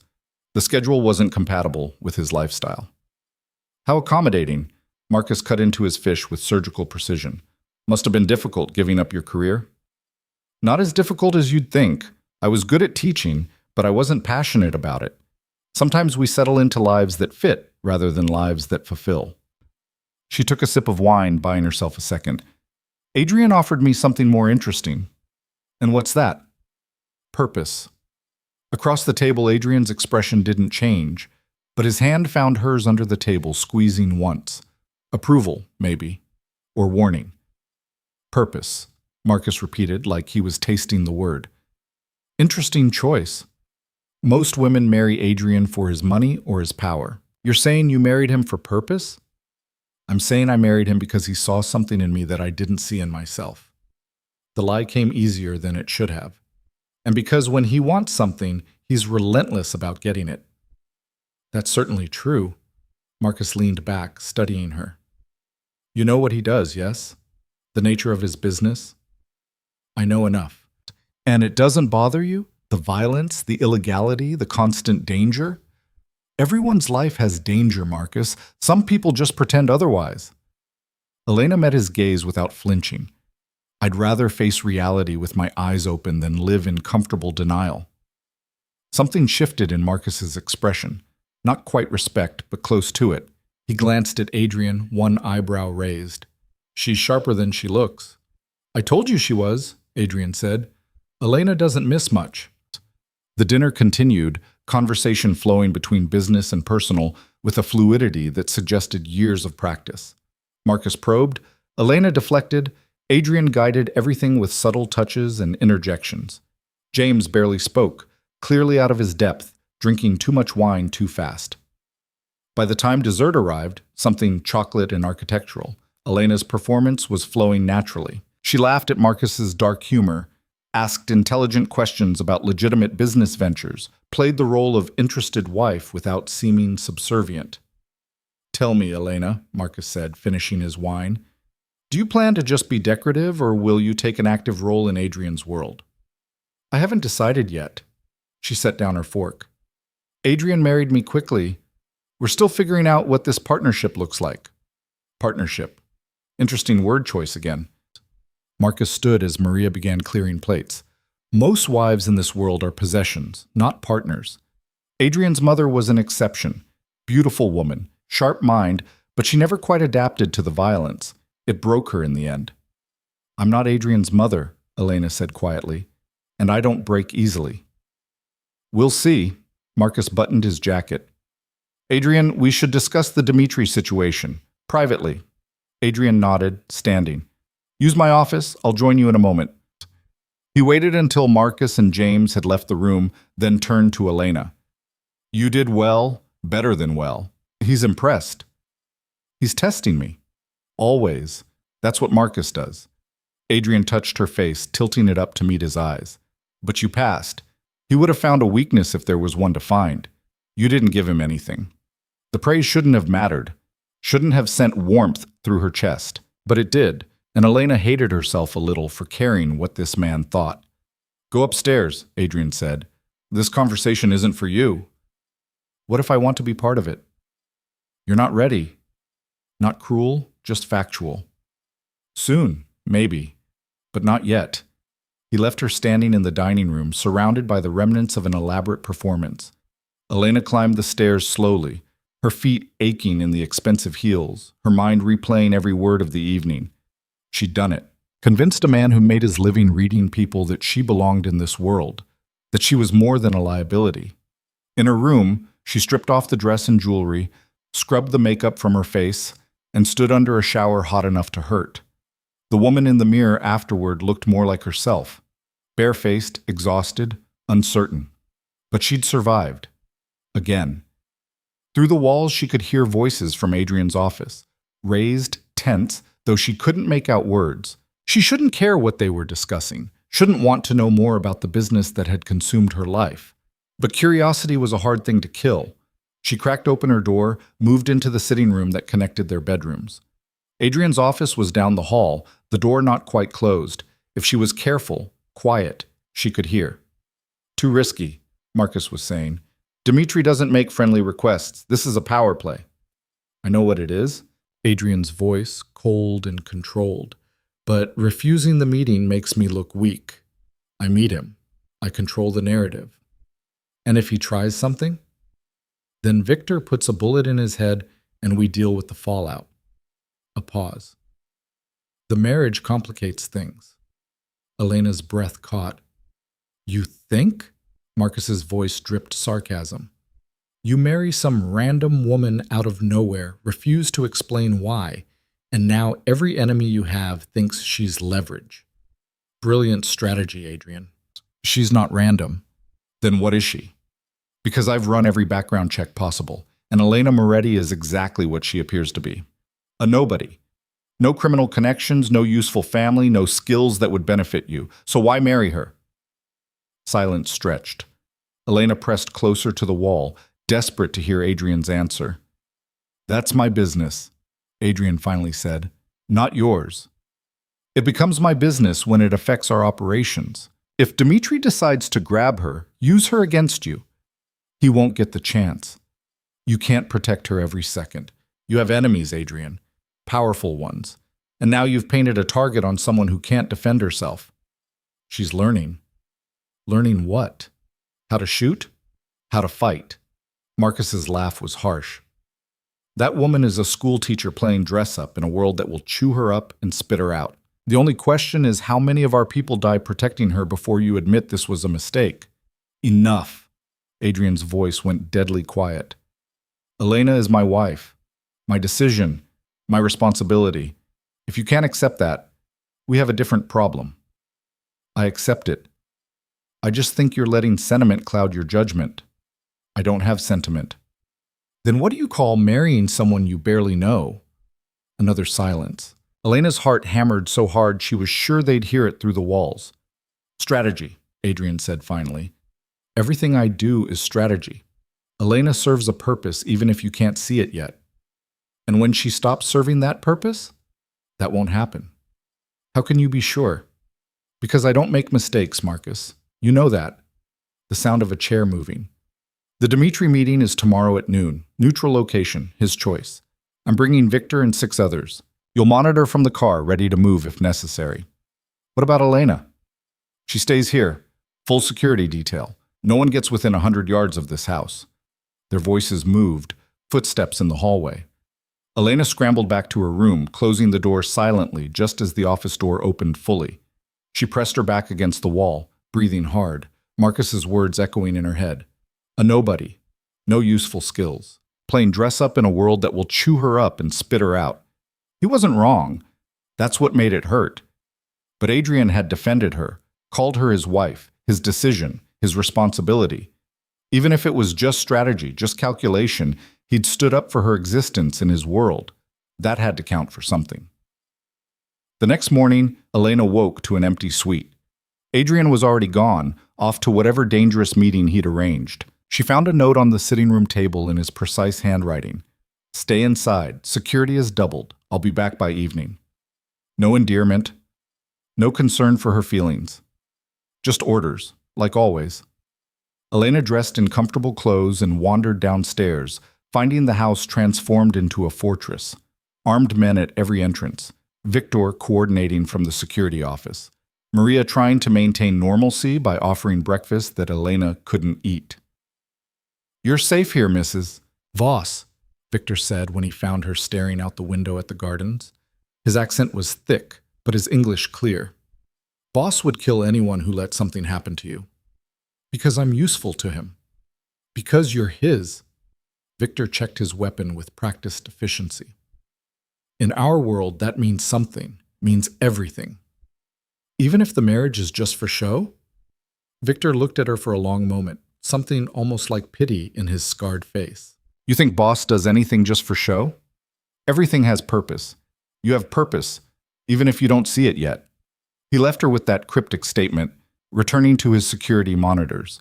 Elena spent the day trying not to climb the walls, reading books she couldn't focus on, attempting to paint in the art studio she'd discovered on the 3rd floor, but producing nothing but anxious brushstrokes. Every car that passed on the distant road made her jump.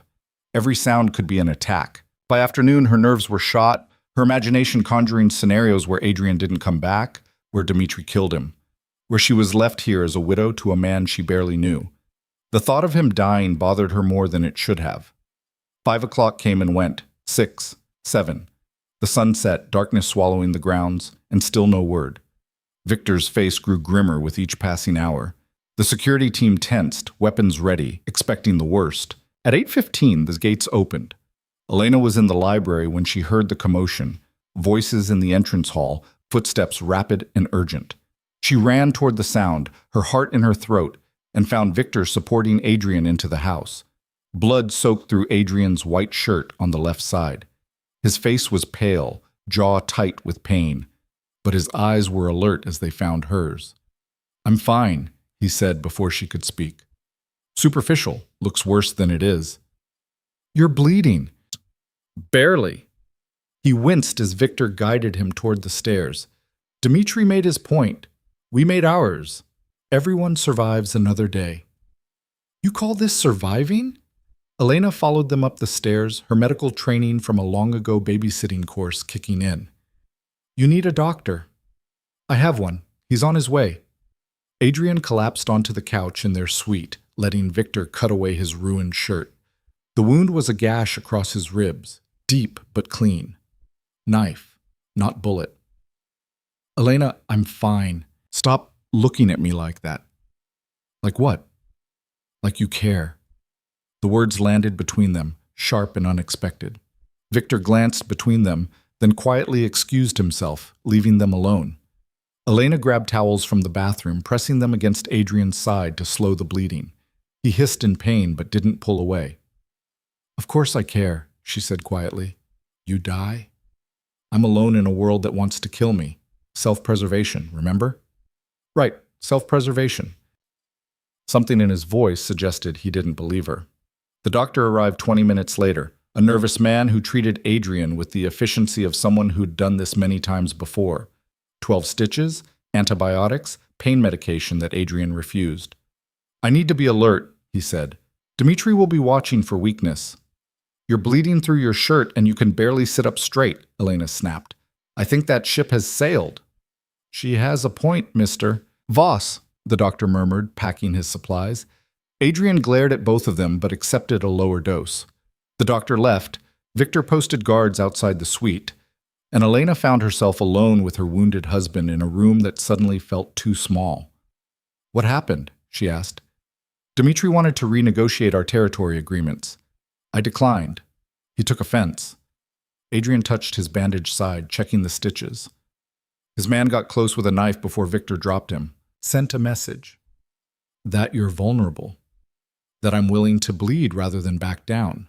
He met her eyes. Different message. Elena sat beside him, exhausted from fear and adrenaline. Marcus is right, isn't he? I'm a liability, a weakness you can't afford. Marcus is cautious. It makes him good at his job. Adrian's hand found hers, his grip weak but deliberate. But he's wrong about you. How do you know? Because I saw you on that roof, Elena. I saw you make an impossible choice in impossible circumstances. I saw someone who survives. His thumb traced circles on her palm, the touch sending electricity up her arm. Most people freeze, most people break. You calculated odds and chose life. That's not weakness. You still barely know me. I know enough. His eyes were heavy with medication and exhaustion. I know you're smarter than you pretend, stronger than you believe, more adaptable than you give yourself credit for. You're delirious from blood loss. Probably. He leaned back against the couch, his hand still holding hers. But I'm also right. I'm always right. Arrogant. Accurate. His eyes closed. Stay. Until I sleep. Please. The please surprised her. He never asked, never showed vulnerability. But here he was, wounded and medicated and almost human. Okay, she whispered. I'll stay. She sat with him as his breathing evened out, as the pain medication pulled him under. His hand relaxed in hers but didn't let go. Like even unconscious, he needed the anchor. Elena studied his face, seeing for the first time the person under the monster, the scar above his left eyebrow, the slight crook in his nose from an old break. The way sleep softened the hard edges made him look younger, more vulnerable. He'd defended her to Marcus, protected her from Dimitri's implicit threats, come back bleeding because he'd refused to show weakness. And he'd asked her to stay. Something was shifting between them, subtle and dangerous. She could feel it in the way her heart stuttered when he touched her. In the way she'd been terrified he wouldn't come home. In the way his praise mattered more than it should. This was supposed to be survival, strategy, a forced arrangement that meant nothing beyond staying alive. But her hand in his didn't feel strategic. It felt real. Victor appeared in the doorway an hour later, his expression carefully neutral when he saw them together on the couch. I can take over, Mrs. Voss. You should rest. Elena looked at Adrian's sleeping face, at their joined hands, at the blood-stained towels scattered around them. No, she said softly. I'll stay a while longer. Victor nodded and withdrew, leaving them in the quiet darkness. Outside, security patrolled. Inside, Elena kept watch over the man who'd destroyed her life and maybe, impossibly, given her something to live for. The engagement party was scheduled for 3 days after Adrian got stabbed. He insisted on proceeding despite the injury, despite Victor's objections, despite the fact that he could barely move without his face going white with pain. Canceling shows weakness, he said for the 10th time, buttoning a shirt over his bandaged ribs. We proceed as planned. You're insane, Elena said, watching him struggle. You can barely dress yourself. Then help me. She should have refused, should have let him suffer the consequences of his stubborn pride.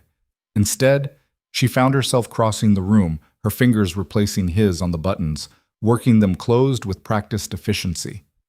They were close enough that she could feel his breath on her hair, could smell the antiseptic from his wound mixed with his cologne, could see the pulse jumping in his throat, the only sign that her proximity affected him at all. There, she said, stepping back quickly. Try not to rip them open in the next 5 minutes. I'll do my best. He adjusted his cuffs, moving carefully. This party is important, Elena. Everyone who matters will be there. You'll be introduced formally, questioned endlessly, judged by people who've known me since childhood. No pressure then. You can handle it. You handled Marcus. He turned to face her fully. Tonight, you'll meet Rebecca, the lawyer, the former lover, the woman who thought she had a claim on Adrian's life. Great, Elena said flatly. I'm sure that won't be awkward at all. She'll try to undermine you, probably in front of others, definitely in private if she gets the chance. Adrian moved closer, his hand settling on her waist, pulling her against him despite the pain it must have caused. Don't let her. Don't show weakness. You're my wife. That position trumps whatever history she thinks we have. Do you always talk about women like they're chess pieces? Only the ones who try to manipulate me. His other hand came up to her face, tilting it toward him. Rebecca is brilliant and ruthless. She's also vindictive when she doesn't get what she wants. Be careful around her. I'm always careful. No, you're not. You're impulsive and emotional, and you wear your heart on your face. But he said it almost fondly, like those were assets instead of flaws. It's what makes you dangerous. Before Elena could ask what he meant, he kissed her. Not the perfunctory press of lips from the ceremony. A real kiss, deep and claiming, his mouth demanding a response she gave before thinking. When he pulled back, they were both breathing hard. What was that for? She whispered. Practice. We need to look convincing tonight. He released her, moving toward the door. Also, I wanted to. He left her standing there, her lips tingling, her heart racing, her whole world tilted on an axis she hadn't known existed. The party started at 8. By 7:30, the estate was transformed.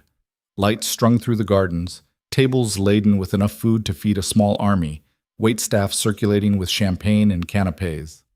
Cars arrived in a steady stream, expensive and foreign, disgorging people who looked like they'd stepped out of fashion magazines. Elena dressed in a gown Adrian had selected, deep emerald green that made her skin glow, cut low enough to be sophisticated without being provocative. The diamonds at her throat and ears were real, probably worth more than her parents' house. She looked like money, like power, like someone who belonged. The reflection in the mirror was becoming more familiar every day. That scared her more than anything else. Adrian appeared in her doorway, devastating in a black tuxedo that hid his bandages perfectly. He studied her for a long moment, something warm flickering in his eyes. Perfect, he said. Ready? No. Good. Confidence comes from doing things while terrified. He offered his arm. Let's go terrify some people. They descended together, a united front, and the party swallowed them whole. Introductions blurred together. Italian names, Russian names, names Elena would never remember, attached to faces that all assessed her with varying degrees of suspicion. Adrian stayed close, his hand never leaving the small of her back, guiding her through conversations like a conductor leading an orchestra. She smiled, spoke when appropriate, deflected personal questions with the grace of someone who'd been training for exactly this. Halfway through the evening, a woman appeared who made every other woman in the room look underdressed. Rebecca Sharp wore red like it was armor, her dark hair swept back from a face that could have sold diamonds. Everything about her screamed expensive, intelligent, dangerous. Adrian, she purred, her eyes raking over Elena with undisguised disdain. I see the rumors are true. You've actually married this girl. Rebecca, this is my wife, Elena. Elena, Rebecca Sharp, our attorney. Charmed, Rebecca said, the word dripping with anything but charm. I must say this is unexpected. Adrian usually has better taste. The insult hung in the air. Elena felt Adrian tense beside her, ready to defend, but she spoke first. Well, he chose you once, didn't he? Elena smiled sweetly. We all make mistakes we learn from. Adrian's hand tightened on her waist, but whether in warning or approval, she couldn't tell. Rebecca's eyes narrowed dangerously. Clever girl. Adrian does love his projects. She sipped her champagne. Tell me, dear, how long do you think this will last? A month? 2? Until he gets bored with playing house? As long as it needs to, Elena said evenly. Some things aren't about entertainment, Rebecca. Some things are about commitment. And you think Adrian is capable of that? How sweet. Rebecca's smile was razor sharp. He'll chew you up and spit you out, just like all the others. The only difference is you seem naive enough to believe otherwise. That's enough, Adrian said, his voice cold. You have work to do, Rebecca. Go do it. Of course. Rebecca's gaze lingered on Elena. Enjoy the party, Mrs. Voss. I'm sure it'll be a night you'll never forget. She glided away, leaving tension crackling in her wake. Elena realized her hands were shaking, adrenaline flooding her system from the confrontation. You shouldn't have engaged, Adrian murmured. She's baiting you. Should I have just stood there and taken it? No. A hint of pride colored his voice. But now she'll target you. Be careful. The rest of the evening passed in a blur of faces and forced smiles. By midnight, Elena's feet ached. Her face hurt from smiling, and she'd consumed enough champagne to make everything soft around the edges. She found herself in the garden, escaping the crowd, breathing in night air that smelled like jasmine and money. The city lights glittered in the distance, a reminder of the world that existed beyond this estate, beyond this life she'd been forced into. Hiding? She turned to find Victor approaching, his massive frame somehow non-threatening in the garden's soft light. Escaping, she corrected. There's a difference. Not much of one. He stood beside her, looking out at the view. You did well tonight. Boss is pleased. How can you tell? He always looks the same. Not always. You just have to know what to look for. Victor glanced at her. He's different with you. Different how? Careful. Protective. Human. He shrugged his massive shoulders. Boss is good man under everything else, but this world, it makes you hard. Makes you forget how to be anything but weapon. He told you to tell me that, didn't he? He told me to make sure you don't run. Victor's face stayed serious. I'm telling you this because it's true, and because you're good for him, even if neither of you see it yet. Before Elena could respond, shouting erupted from the house. Glass breaking, a woman screaming, then gunshots, sharp and unmistakable, shattering the night. Victor moved instantly, pushing Elena behind him, weapon appearing in his hand like magic. More gunfire. Closer now. People running from the house, panic spreading like wildfire. Stay behind me, Victor ordered, moving toward the house instead of away. Don't run. Don't separate. They made it halfway across the lawn before men appeared from the shadows. 3 of them, armed, moving with military precision. Victor fired first, dropping one immediately, but the others scattered, returning fire that tore through the landscaping around them. Elena hit the ground as Victor engaged, his massive body between her and the shooters. More of Adrian's security appeared, the garden transforming into a war zone, muzzle flashes lighting up the darkness like lightning. Through the chaos, one thought consumed Elena's mind. Where was Adrian? She scrambled toward the house, staying low, Victor shouting at her to stop. Inside was worse. Overturned furniture, shattered champagne flutes, guests cowering behind whatever cover they could find. Blood on the marble floor smeared where someone had been dragged. And there, in the center of the wreckage, Adrian faced off against a man holding Rebecca at gunpoint. Dmitri sends his regards, the man said in accented English, the gun pressed to Rebecca's temple. You embarrassed him. Now he embarrasses you. Adrian's face was carved from ice, but Elena could see the calculation in his eyes, the desperate mathematics of impossible choices. Rebecca's eyes were wide with terror, her red dress torn, makeup running down her face. Let her go, Adrian said quietly. This is between me and Dmitri. Everything is between you and Dmitri. That's the point. The man's finger tightened on the trigger. Say goodbye to your whore. Elena didn't think. Didn't calculate odds or consider consequences. She grabbed the nearest heavy object, a crystal vase worth more than a car, and hurled it with everything she had. It caught the gunman's shoulder, throwing off his aim just enough. The gun discharged, the bullet missing Rebecca's head by inches. Adrian moved like lightning, crossing the distance before the man could recover, his hands brutal and efficient. The fight was over in seconds. The gunman on the ground, neck broken, dead eyes staring at nothing. Rebecca collapsed, sobbing. Adrian stood over the body, breathing hard, blood seeping through his shirt where his stitches had torn. Then his eyes found Elena, standing there with her empty hands still raised, adrenaline making her shake so hard her teeth chattered. You shouldn't have done that, he said. He was going to kill her. He was going to try. Adrian moved toward her, ignoring Rebecca entirely. You could have been shot. So could you. That's different. Why? Because you're the only one allowed to make stupid, heroic gestures? Her voice was rising, hysteria creeping in. I just saved your attorney's life. You're welcome, by the way. He pulled her against him, his embrace crushing despite his injury, his face buried in her hair. You terrify me, he whispered. Do you understand that? You make me feel things I can't afford to feel. Elena didn't know how to respond to that. Didn't know what it meant that her heart was racing not from fear anymore, but from the feel of his arms around her, his heart pounding against hers, his breath ragged in her ear. Around them, security was restoring order. Victor was barking commands. Guests were being evacuated. Somewhere, sirens wailed, getting closer. But in that moment, Elena only felt Adrian holding her like she was something precious, something worth protecting, something worth keeping, and she realized with terrifying clarity that she didn't want to run anymore. She wanted to stay. The aftermath of the attack consumed the next 72 hours in a blur of police interviews, cleanup crews, and security briefings that lasted until dawn. Adrian paid off the right people, made the right threats, and the official story became a robbery gone wrong at a private event. No mention of Dmitri, no mention of organized crime, just unfortunate violence that left 2 dead and a mansion in ruins. Elena sat through it all in a fog, replaying the moment she'd thrown that vase over and over. The weight of it in her hands.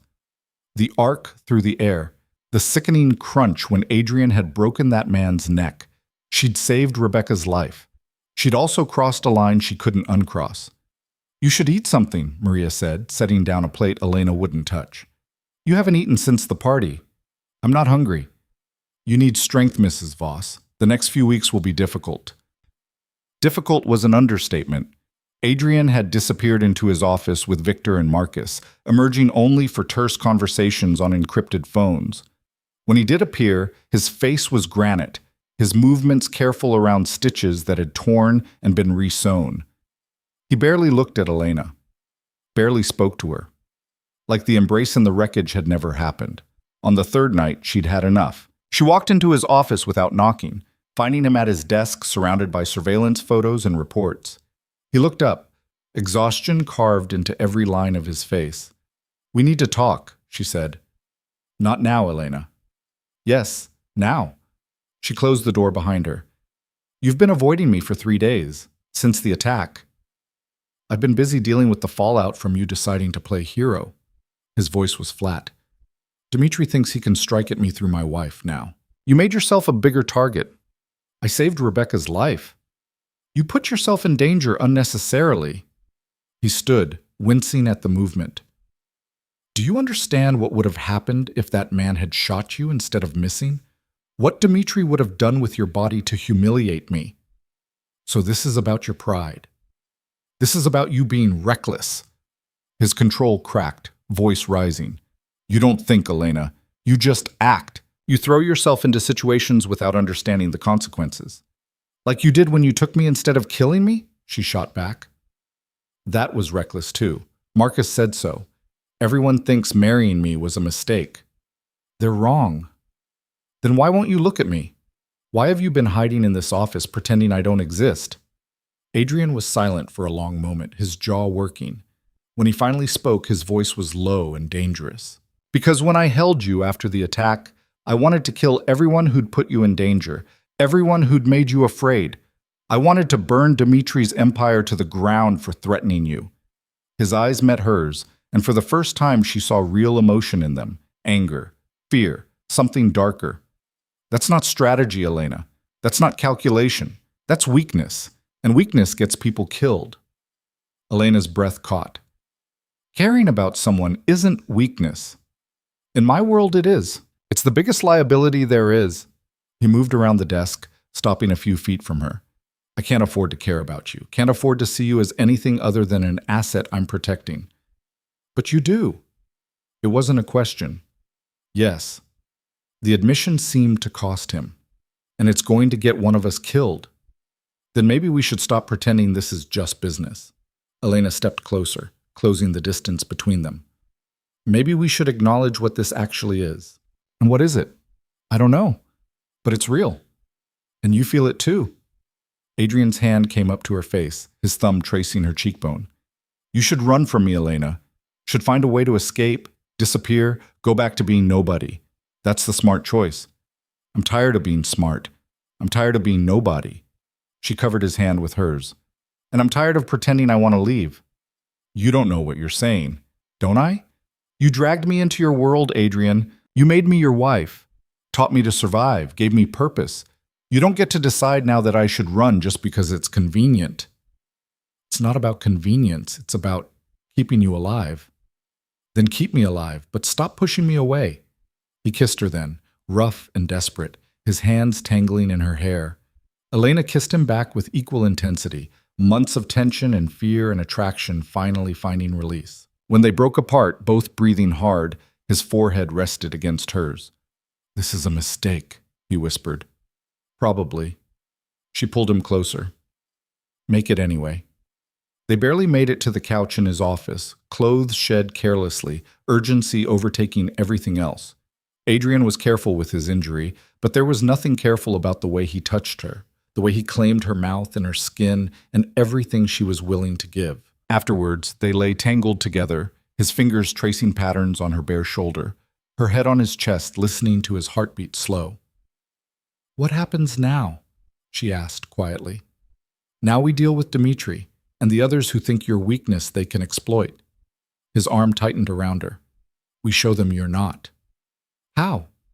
"By making you untouchable, by training you properly, not just the basics, by making sure everyone knows that touching you means death." He tilted her face up to meet his eyes. "And by letting you into my world completely. No more half measures. You want to stay? Then you stay all the way." "What does that mean?" "It means you learn the business. Learn how things work, who the players are, where the bodies are buried, literally and figuratively. It means you become my partner, not just my wife." He paused. "It also means there's no going back. Once you're in this deep, you can't ever be normal again." Elena thought about her old life, her studio apartment, her stack of essays to grade. It felt like someone else's memories, distant and faded. "I stopped being normal the night I watched you kill Paolo Rinaldi," she said. "I just didn't accept it until now." "Then we start tomorrow, full immersion." He shifted, pulling her closer despite the pain it caused. "But tonight, we stay here, away from all of it." They fell asleep on his office couch, wrapped in each other and a throw blanket that probably cost more than Elena's old monthly rent. When she woke hours later, Adrian was already awake, watching her with an expression she couldn't quite read. "What?" she murmured, still half asleep. "I'm trying to remember the last time I felt this." His fingers brushed her hair back from her face. "Content maybe, or close to it." "And when was that?" "Before my parents died. Before I learned that everything good gets taken away." He said it matter-of-factly, no self-pity. "I stopped letting myself feel anything after that. Safer that way." "You feel things now." "Unfortunately." But he smiled when he said it, a real smile that made him look years younger. "You've ruined me, Elena Moretti." "Voss," she corrected. "Elena Voss." Something fierce and possessive flashed in his eyes. "Yes, mine." The training that followed was nothing like the island sessions. Adrian pulled back the curtain completely, showing her the machinery of his empire. She sat in on meetings with Marcus, learning how money moved through shell companies and offshore accounts. She shadowed Victor on security assessments, understanding threat levels and defensive strategies. She met with Rebecca, still shaken from her near-death experience, and learned the legal frameworks that kept Adrian free despite everyone knowing what he was. Rebecca was different after the attack, not warm exactly, but less hostile. She looked at Elena with something approaching respect. "You saved my life," she said one afternoon, reviewing contracts in Adrian's office. "I haven't thanked you properly." "You don't need to thank me." "Yes, I do. I've been horrible to you, territorial and petty and cruel." Rebecca set down her pen. "I loved him, you know, still do probably, but he never looked at me the way he looks at you." "How does he look at me?" "Like you're the only real thing in a world of ghosts." Rebecca's smile was sad. "I hated you for it. I'm trying not to anymore." "I didn't ask for any of this. None of us do, but you're handling it better than most." She returned to her contracts. He's changing, Elena, becoming less controlled, more volatile. It's dangerous, but it's also the most human I've seen him in years. Just be careful. Love makes people reckless in this world, and reckless people die. The warning stuck with Elena through the following weeks as she dove deeper into Adrian's business. She learned which families controlled what territories, which alliances were solid, and which were paper thin. She memorized faces and names and grudges that went back generations. And she learned about Dmitry Volkov, former Soviet intelligence, current head of the Ukrainian syndicate, ambitious and brutal in equal measure. He'd been pushing into Adrian's territory for months, testing boundaries, looking for weakness. The attack at the party was just the latest escalation. He wants a war, Marcus explained during a strategy session. He thinks Adrian is distracted, vulnerable because of you. He's going to keep pushing until Adrian pushes back. Then we push back, Elena said. All eyes turned to her. What? We just let him keep attacking? It's not that simple, Victor rumbled. We push too hard. We trigger full war. Lots of bodies. Bad for business. But doing nothing makes Adrian look weak, Elena countered. Dmitry struck at your engagement party, in your home. That can't stand. Adrian studied her from across the table, something like pride in his eyes. What do you suggest? Hit him where it hurts without triggering war. Not his people, his money, his operations. Make him bleed financially until he's forced to negotiate from weakness. Marcus leaned forward, interested. Explain. Elena pulled up the files she'd been studying. Dmitry runs most of his money through 3 major operations: construction contracts, shipping, and a casino downtown. The casino is his pride, his public face. What if it had problems?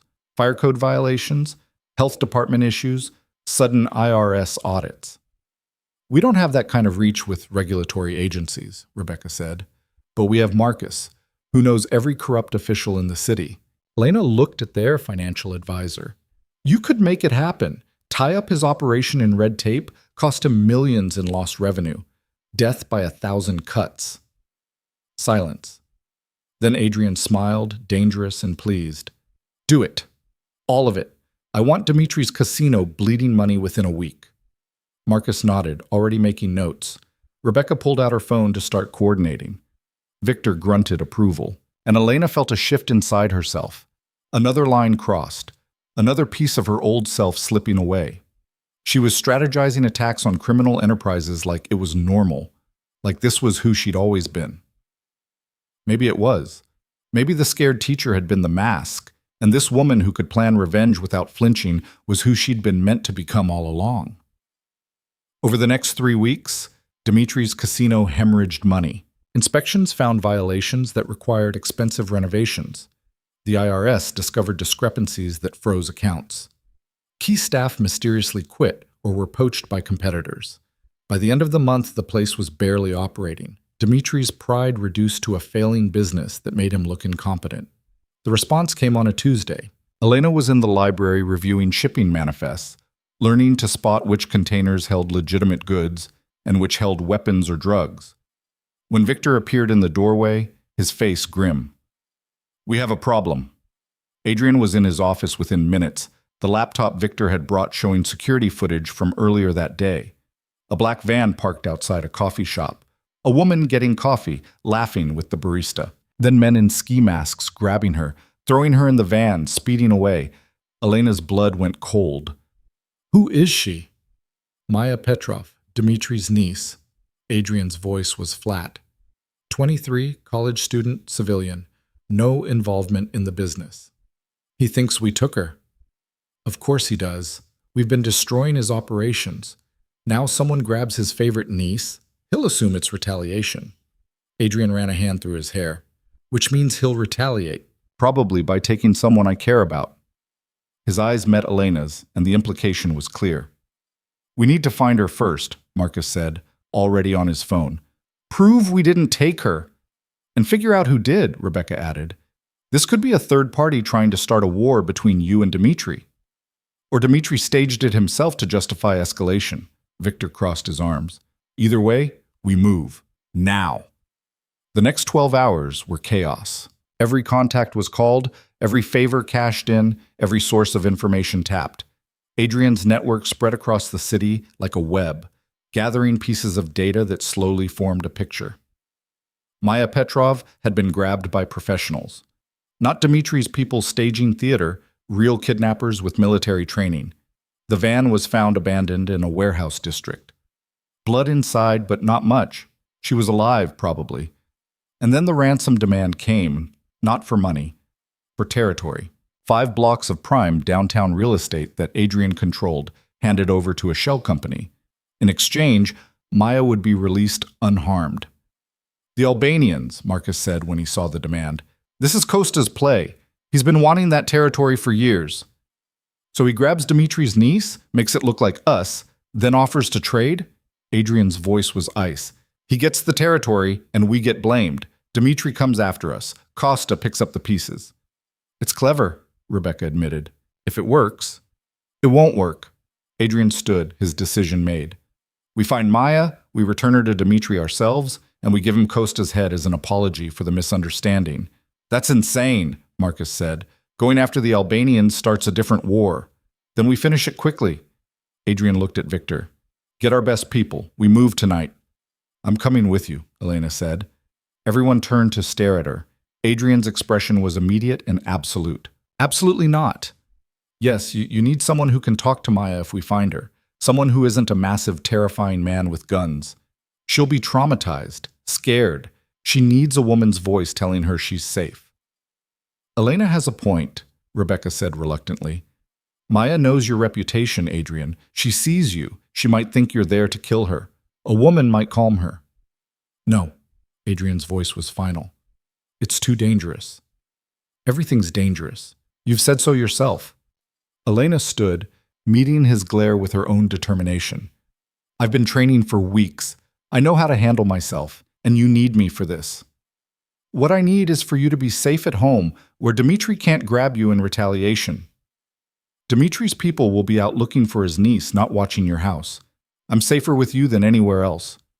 She moved closer, lowering her voice so only he could hear. You can't protect me by locking me away, Adrian. You can only protect me by letting me be strong enough to protect myself. This is part of that. He stared at her for a long moment, jaw tight with an argument he knew he'd lose. Fine, but you stay in the car with Victor until the location is secured. No heroics, no improvisation. You follow orders exactly. Agreed? And you wear a vest, and you carry a weapon. Also agreed. He pulled her aside as the others began preparations. If something happens, if this goes wrong, you run. You don't try to save me or anyone else. You just run. Promise me. Adrian, promise me, Elena. She saw the fear behind his eyes, the genuine terror that this would be how he lost her. I promise. Liar. But he kissed her anyway, hard and desperate. Stay alive. That's the only order that matters. They moved out at midnight, 3 SUVs, 12 men, enough firepower to start a small war. Victor had tracked the shell company to an Albanian social club in the warehouse district, a known Costa stronghold. The plan was simple. Get in, find Maya, get out. Kill anyone who got in the way. Elena rode with Victor and 2 other security personnel, bulletproof vests tight around her chest, a Glock 19 that Adrian had personally taught her to use sitting heavy in her lap. She'd fired it dozens of times on the range behind the estate, knew how to aim, how to breathe, how to squeeze instead of pull. But she'd never pointed it at a person, never fired with the intention of taking a life. The club was dark when they arrived, only a few cars in the lot. Adrian's people spread out in practiced formation, weapons up, movement silent. Elena waited in the SUV as ordered, watching through tinted windows as they breached the entrance. Gunfire erupted immediately. Muzzle flashes lit up windows. Glass shattered. Men shouted in Albanian and Russian and English. Victor was on his radio coordinating, his massive hand tight on his weapon. Then Adrian's voice tense. Second floor, we have her. She's alive. Relief flooded through Elena. They'd done it, found Maya, completed the impossible rescue. Now they just had to get out. More gunfire, someone screaming, Victor cursing in Ukrainian. Boss is pinned down, he said, already moving. Stay in the car. Lock the doors. Don't open for anyone but me or boss. He was gone before Elena could respond, sprinting toward the building with 2 others. The SUV felt suddenly too small, too isolated. She could hear the fight, but couldn't see it, could only imagine what was happening inside. Minutes crawled by. The shooting intensified, then faded, then intensified again. Someone was definitely pinned down, unable to extract. Elena's hand tightened on the Glock. Stay in the car. Follow orders. Don't be reckless. But following orders meant listening to the man she loved die inside that building. She checked the weapon, made sure the safety was off, and opened the car door. The club's interior was a war zone. Bodies on the ground, Albanians mostly, but at least 2 of Adrian's men. Blood everywhere. Smoke hanging in the air from discharged weapons. Elena moved through it like she was walking through water, everything slow and surreal. Voices from upstairs. Albanian, angry, someone begging in broken English. She climbed the stairs carefully, following the sounds. At the top, a hallway with doors on both sides, light spilling from one at the end. Elena approached, her heart hammering so hard she could barely hear. Through the crack in the door, she could see Adrian on his knees, hands behind his head. Victor unconscious or dead against the wall. And Costa, she recognized him from briefing photos, standing over them with a gun. "You come into my place," Costa was saying. "You kill my men. You think you're untouchable, Voss." "I think you made a mistake grabbing Dimitri's niece." Adrian's voice was steady, despite his position. "This ends badly for you no matter what." "It ends badly for you. I kill you. I take your territory. I frame Dimitri for your death. Everyone wins except you."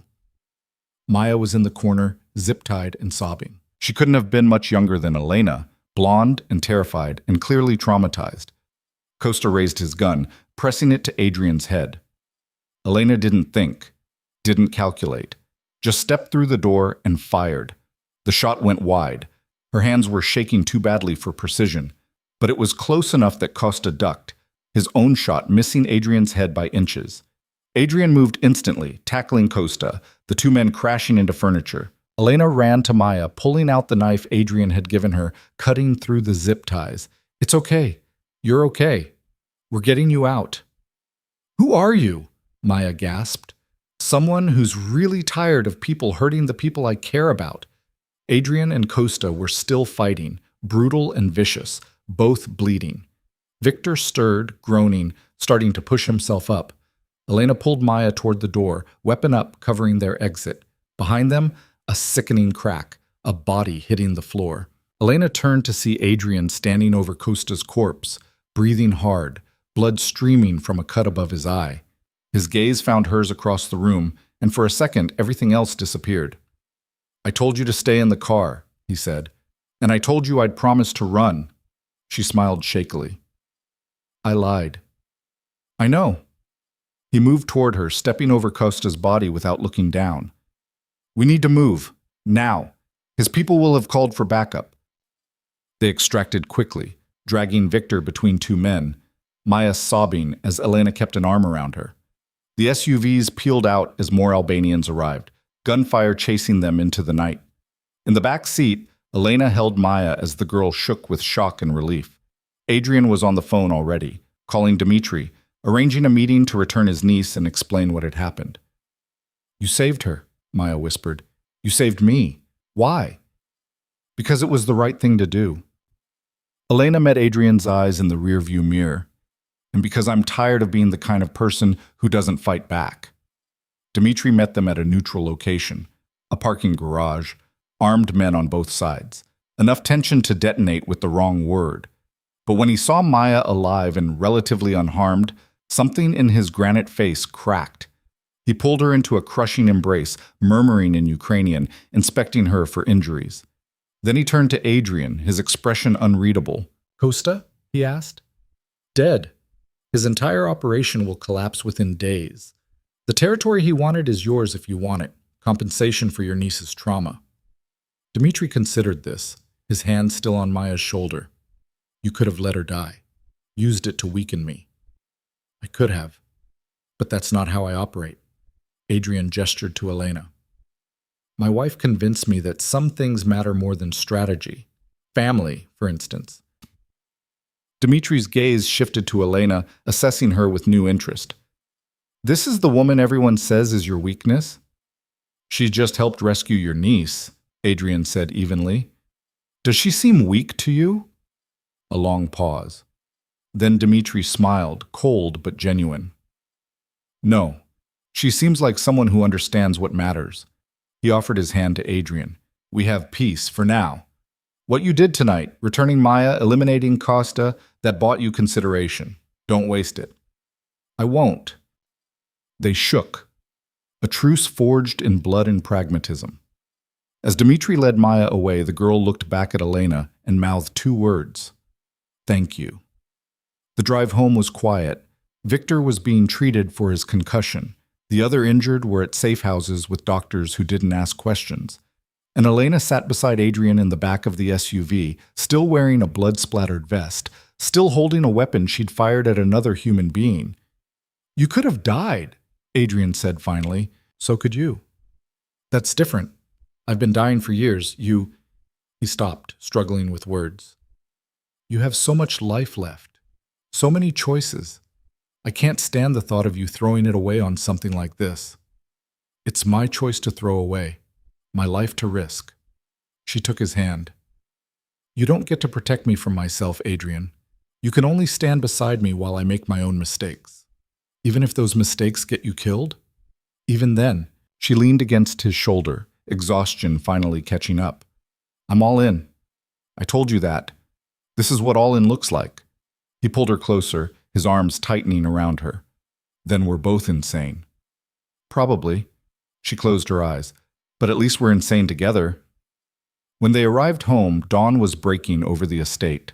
Maria had breakfast waiting despite the hour, her expression carefully neutral about the blood and torn clothes. Elena showered for an hour, watching the water run red, then pink, then clear. She found Adrian in their bedroom, stripped to his pants, inspecting new bruises in the mirror. She moved behind him, her hands gentle on his damaged skin. We should have a doctor look at these. I've had worse. I know, that's what scares me. She pressed a kiss to his shoulder blade. We can't keep doing this. Living like every day might be our last. That's all we can do. In this world, tomorrow is never guaranteed. Then maybe we should make the most of today. He turned to face her, something vulnerable in his eyes. What do you want, Elena? Really want? She thought about her old life, her old dreams. Marriage had been something distant, theoretical. Children even more so. But standing here, in the wreckage of multiple lives, including her own, she knew exactly what she wanted. You, this, whatever future we can steal from all the violence and chaos. She touched his face. I want to build something real with you, Adrian, even if it's temporary, even if it ends badly. I want to try. That's the most terrifying thing you've ever said to me. Good. Now you know how I feel every day. He kissed her then, soft and careful, like she was something precious. And for the first time since that night on the rooftop, Elena felt truly safe. Not because she was protected, but because she'd chosen this, chosen him, chosen to be strong enough to stand beside a monster and make him human. Whatever came next, they'd face it together. And that was enough. 3 months after the rescue of Maya Petrov, Elena woke up nauseous for the 7th morning in a row. She made it to the bathroom just in time, Adrian appearing in the doorway moments later with concern etched into his features. That's it, he said, already reaching for his phone. I'm calling the doctor. It's probably just stress. Elena rinsed her mouth, avoiding his eyes in the mirror. We've had a lot going on. Or it's something worse. You don't just get sick for a week straight from stress. But Elena had already done the math, counted the days, the weeks, the moments of carelessness between them. She'd suspected for 3 days now, too terrified to confirm what her body was already telling her. Dr. Chen arrived within the hour, a woman in her 50s who'd been treating Adrian's family for decades and knew better than to ask questions. She examined Elena in their bedroom while Adrian paced the hallway outside like an expectant father, which Elena realized with a jolt he might actually be. Well, Dr. Chen said, putting away her equipment with a knowing smile. Congratulations, Mrs. Voss. You're about 8 weeks along. The words hung in the air. Elena's hand moved instinctively to her stomach, to the life growing there that changed everything. Are you sure? Quite sure. We can do blood work to confirm, but the symptoms are textbook. Morning sickness, fatigue, breast tenderness. Dr. Chen's expression softened. How do you feel about this?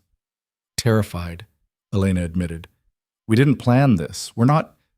This world isn't safe for children. No world is truly safe, dear, but children have a way of arriving when they're needed most. She squeezed Elena's hand. Should I tell Mr. Voss, or would you like to? I will. Just give me a minute. Doctor, Chen left her alone with the news that felt too big to process. A baby. Adrian's baby. A child who would be born into violence and danger, and a life Elena was still trying to understand herself. She found Adrian in his office, staring at his computer without seeing it.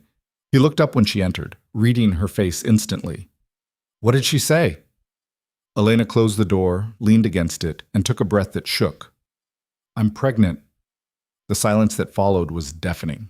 Adrian just stared at her, his expression cycling through shock, disbelief, fear, and something else she couldn't quite name. How far? His voice was barely above a whisper. 8 weeks. Since before the Albanian raid, probably. You went into that building pregnant. You fired a weapon, He stopped, running both hands through his hair. You could have been killed. The baby could have... But we weren't. We're both fine. She moved toward him. Adrian, I need to know how you feel about this. How I feel? He laughed, the sound harsh. I feel like I've just condemned another innocent person to this life. Like I'm about to be responsible for something I have no idea how to protect. That's not an answer. He looked at her then, really looked, and she saw the naked fear in his eyes. My father died when I was 16, left me alone to run an empire I wasn't ready for. I learned to survive by becoming harder than everyone else, colder than everyone else. What kind of father does that make me? The kind who shows up, the kind who tries. Elena took his hands. You're not your father, Adrian. You get to choose what kind of man you are, what kind of father you'll be. And if I choose wrong, if I fail, then we fail together. She placed his hand on her still flat stomach. But we try anyway, because the alternative is being so afraid of failure that we never try at all. Adrian's hand stayed where she'd placed it, his eyes closing. A baby. Our baby. Yes. In 6 months, there will be someone who depends on us for everything, who we're responsible for keeping alive in a world that already wants us dead. That's about the size of it. He pulled her close, his face buried in her neck, and she felt him shaking, not from fear, from something deeper, more fundamental. Like every wall he'd built was crumbling at once. I don't know how to do this, he admitted against her skin. Neither do I. But we'll figure it out. She held him tighter. We always do. The news spread through Adrian's organization like wildfire. Victor clapped Adrian on the back hard enough to bruise, his scarred face actually smiling. Marcus looked concerned but offered congratulations. Rebecca surprised everyone by pulling Elena aside and giving her practical advice about pregnancy and security. You'll need a detail with medical training, she said, all business. And the nursery should be on the 2nd floor, interior room, reinforced walls. I'll send you specifications. You've thought about this. I think about everything. Rebecca's expression softened marginally. I meant what I said before. You're good for him. This baby will be good for him too, even if he's too terrified to see it yet. The terror was real and constant. Adrian tripled security, hired specialists, had the entire estate swept for vulnerabilities. He researched pregnancy complications with the same intensity he applied to eliminating enemies. He became obsessive about Elena's health, her diet, her stress levels. You can't bubble wrap me for 9 months, she said after he'd vetoed her 3rd activity in a week. I need to live my life. Your life includes keeping our child safe. Our child will be fine.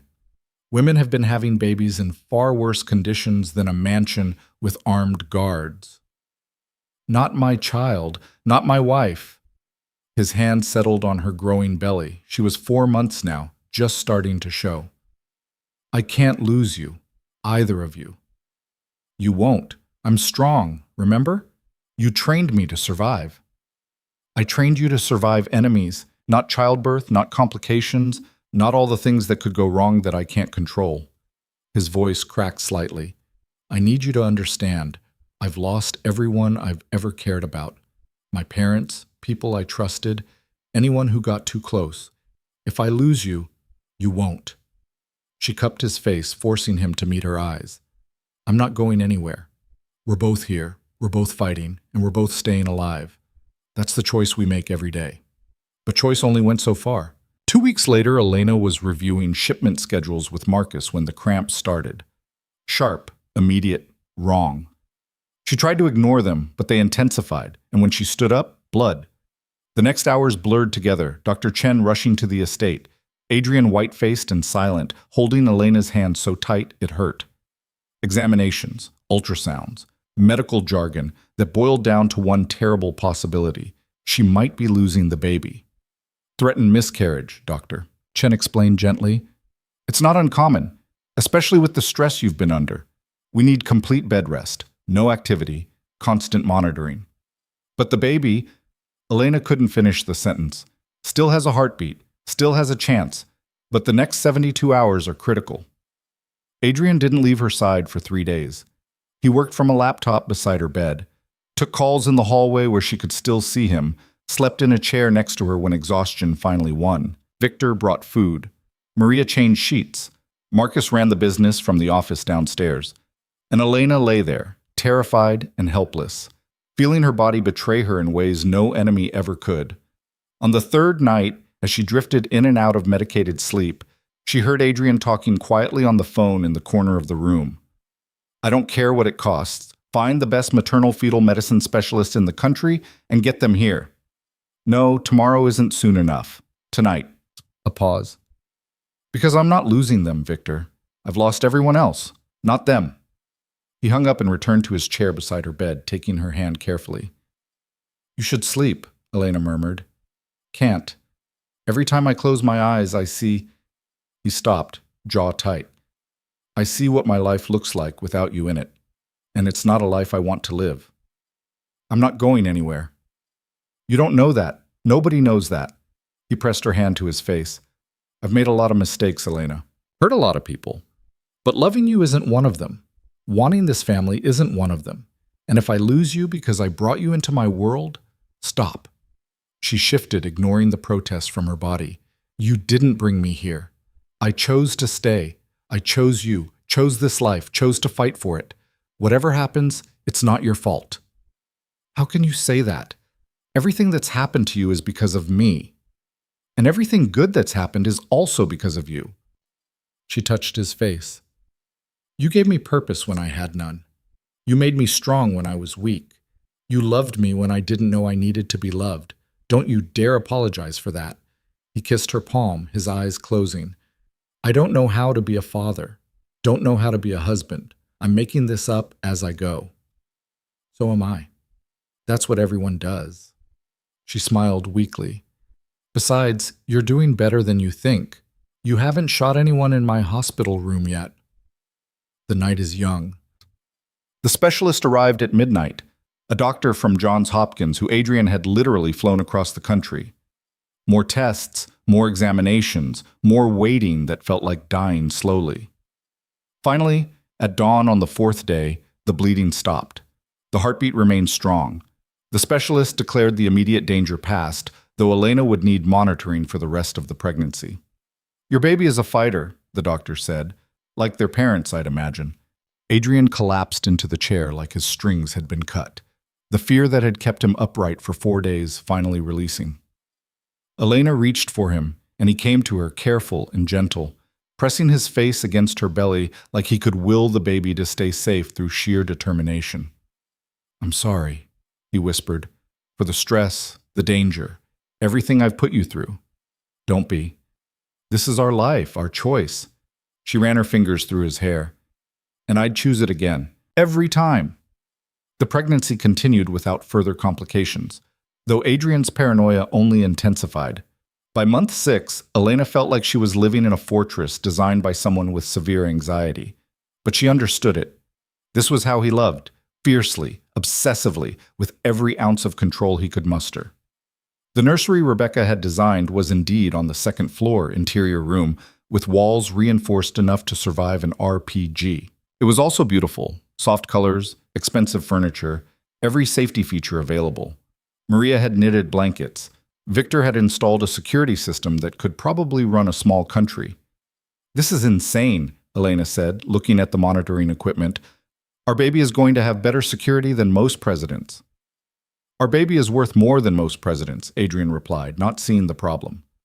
7 months in, Elena was huge and uncomfortable and ready to be done. She spent most of her time in the library or the art studio, painting nursery murals and trying to imagine what motherhood would look like in this strange life they'd built. She was painting when Marcus appeared in the doorway, his expression grim. "We have a problem." Elena set down her brush. "What kind of problem?" "The kind where someone inside the organization is leaking information to our enemies. And they just sold details about the baby. Due date, hospital plans, security arrangements, everything." Her blood ran cold. "Who?" "We're not sure yet, but Adrian wants you in the secure room until we figure it out." The secure room was exactly what it sounded like. A reinforced panic room in the basement with its own air supply, communication systems, and enough supplies to last weeks. Elena had seen it once during a tour and hoped never to use it. Now she found herself there with Victor standing guard, while Adrian and Marcus tore through the organization looking for the leak. Hours passed. Then a full day. Food was brought, updates given, but no answers, until Adrian appeared, his face carved from stone, and said 3 words. "It's Rebecca." Elena's world tilted. "What?" "She's been feeding information to a rival family for months. The baby was just the latest commodity." His voice was flat, emotionless, but his hands were shaking. "She's in the office, under guard, waiting." "Why would she do this? After everything, after I saved her life? Because she's in love with me and can't stand that I chose you." Adrian's control cracked slightly. "She thought if she created enough danger, enough chaos, you'd leave. Take the baby and run. Leave me alone and broken and ready to come back to her." "That's insane. That's obsession." He offered his hand. "Come with me. I want you to see this." Rebecca sat in Adrian's office, flanked by Victor's largest men, her perfect composure finally shattered. She looked up when Elena entered, something desperate in her eyes. "I didn't mean for it to go this far," she said. "I just wanted—" "You wanted me gone." Elena's voice was surprisingly steady. "You wanted my baby in danger so I'd run scared. You were willing to get us both killed for a man who doesn't love you." "He did love me. Before you." Rebecca's voice broke. "I gave him everything, my expertise, my connections, my body, and he threw it away for some nobody he found in a school parking lot." "She's not a nobody." Adrian's voice could have cut glass.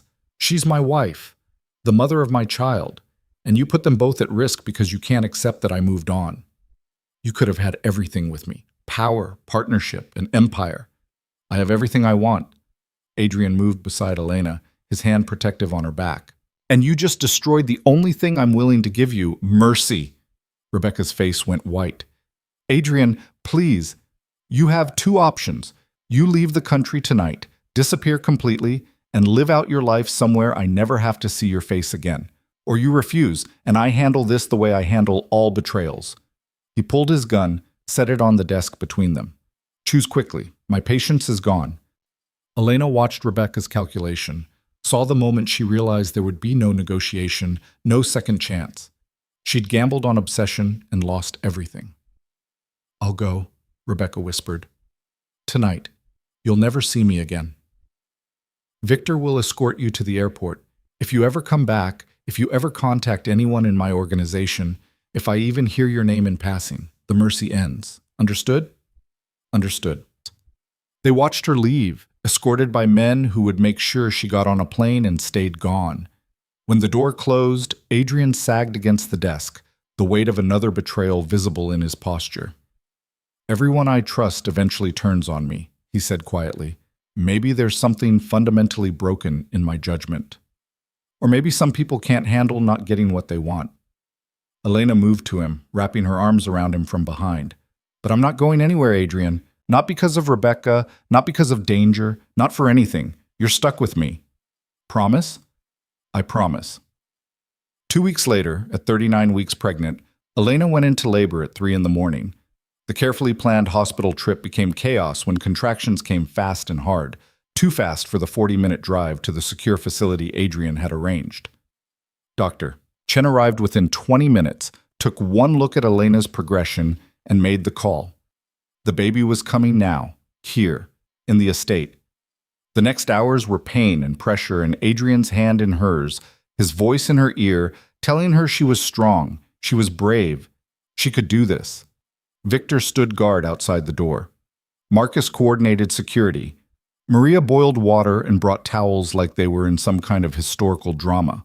And at 6:47 a.m., as sunrise painted the sky gold and pink, Elena brought a daughter into the world. She was perfect, tiny and red-faced and screaming with a fury that suggested she'd inherited her father's temperament. Dr. Chen placed her on Elena's chest, and the world narrowed to that small weight, that little face, those eyes that would probably be dark like Adrian's. "She's beautiful," Elena whispered, tears streaming down her face. Adrian stood beside the bed, staring at his daughter like he'd never seen anything real before. His hand trembled as he touched her tiny fist, and when she gripped his finger, something in his face cracked completely open. "She's so small," he said, his voice breaking. "How do we keep something this small safe?" "The same way we keep each other safe. By being strong and smart and refusing to let the world break us." Elena looked up at him. "We're a family now, Adrian. The three of us. Nothing gets through that." He kissed her, gentle and reverent, then kissed his daughter's head with the same careful devotion. "Sophia," he said, "after my mother, if that's okay with you." "Sophia Voss?" Elena tested the name, felt it fit. "It's perfect." The first month with Sophia was chaos. She didn't sleep, which meant they didn't sleep. She cried for reasons they couldn't decipher. She was tiny and fragile and terrifying in her complete dependence. Adrian, who could negotiate million-dollar deals and order executions without blinking, was completely undone by a 7-pound infant. He held her like she might shatter, changed diapers with surgical precision, and spent hours just watching her sleep like he was afraid she'd disappear. "You're staring again," Elena said one night, finding him beside Sophia's crib at 2 a.m. "I can't help it. She's—" He struggled for words. "I've never been responsible for something this innocent before. Everything I touch gets corrupted or destroyed. What if I ruin her?" "You won't. Look at you. You're already a better father than you think." Elena moved beside him, both of them watching their daughter sleep. "You show up, Adrian. That's what matters. You're here. You're trying. You're loving her with everything you have. That's not corruption. That's the opposite. I want her to have a better life than mine. No violence, no fear, no watching her parents die. Then we build that life for her. We find a way to step back from the business to create something stable and safe. It won't be easy, but nothing worth having ever is." Over the next 6 months, they did exactly that. Adrian began delegating more, trusting Marcus and Victor to handle operations while he focused on family. They spent less time at the estate and more time at the island, where Sophia could grow up with ocean views and no armed guards visible from the nursery windows. Elena painted again, finding joy in colors and creation that had nothing to do with survival. Adrian learned to laugh, really laugh, at Sophia's antics as she grew and developed her own fierce personality. But peace in their world was always temporary. Sophia was 8 months old when the attack came, not from enemies outside, but from within. A faction inside Adrian's organization that thought he'd gone soft, that fatherhood had made him weak. They struck at the island, 6 men infiltrating at dawn, intent on making a statement written in blood. They didn't account for Victor, who'd been expecting exactly this kind of move, or for Elena, who'd never stopped training even after Sophia's birth, or for Adrian, who discovered that fatherhood hadn't made him weak. It had given him something worth killing for. The fight was brutal and short. Victor took 3 of them before they knew what hit them. Elena dropped one who got too close to the nursery, her aim steady despite her racing heart. And Adrian handled the last 2 with an efficiency that reminded everyone who'd forgotten exactly who he was. When it was over, bodies littered the beach and the main house. Sophia slept through it all, protected by walls and doors, and parents who would burn the world down to keep her safe. Adrian stood in the nursery doorway, blood on his hands and shirt, watching his daughter sleep peacefully. "This has to stop," he said quietly. I can't keep doing this. Can't keep risking her future for my past. What are you saying? I'm saying I'm done. With all of it. He turned to face Elena.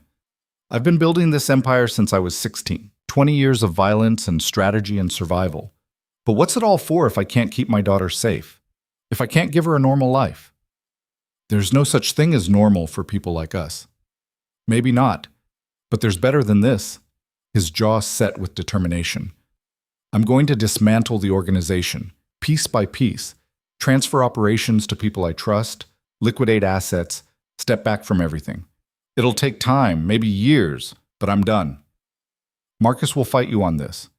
Marcus will understand, Victor will help, and anyone who doesn't like it can find another employer. He moved to Sophia's crib, looking down at her with an expression Elena had never seen before. Pure, uncomplicated love. She deserves better than a father who might not come home. Better than a mother who has to carry a weapon to feel safe. We owe her that. Elena joined him, their hands meeting on the crib rail. It won't be easy. Nothing worthwhile ever is. You taught me that. The transition took 3 years. Slowly, carefully, Adrian extracted himself from the criminal empire he'd built. Territory was transferred.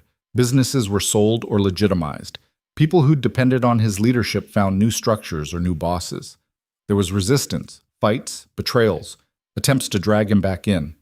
But every time someone pushed, Adrian pushed back harder, making it clear that his family was non-negotiable, that he'd burn every bridge and salt every field before he let the old world touch his daughter. Marcus eventually came around, seeing opportunity in the vacuum Adrian left. Victor stayed on as head of their personal security.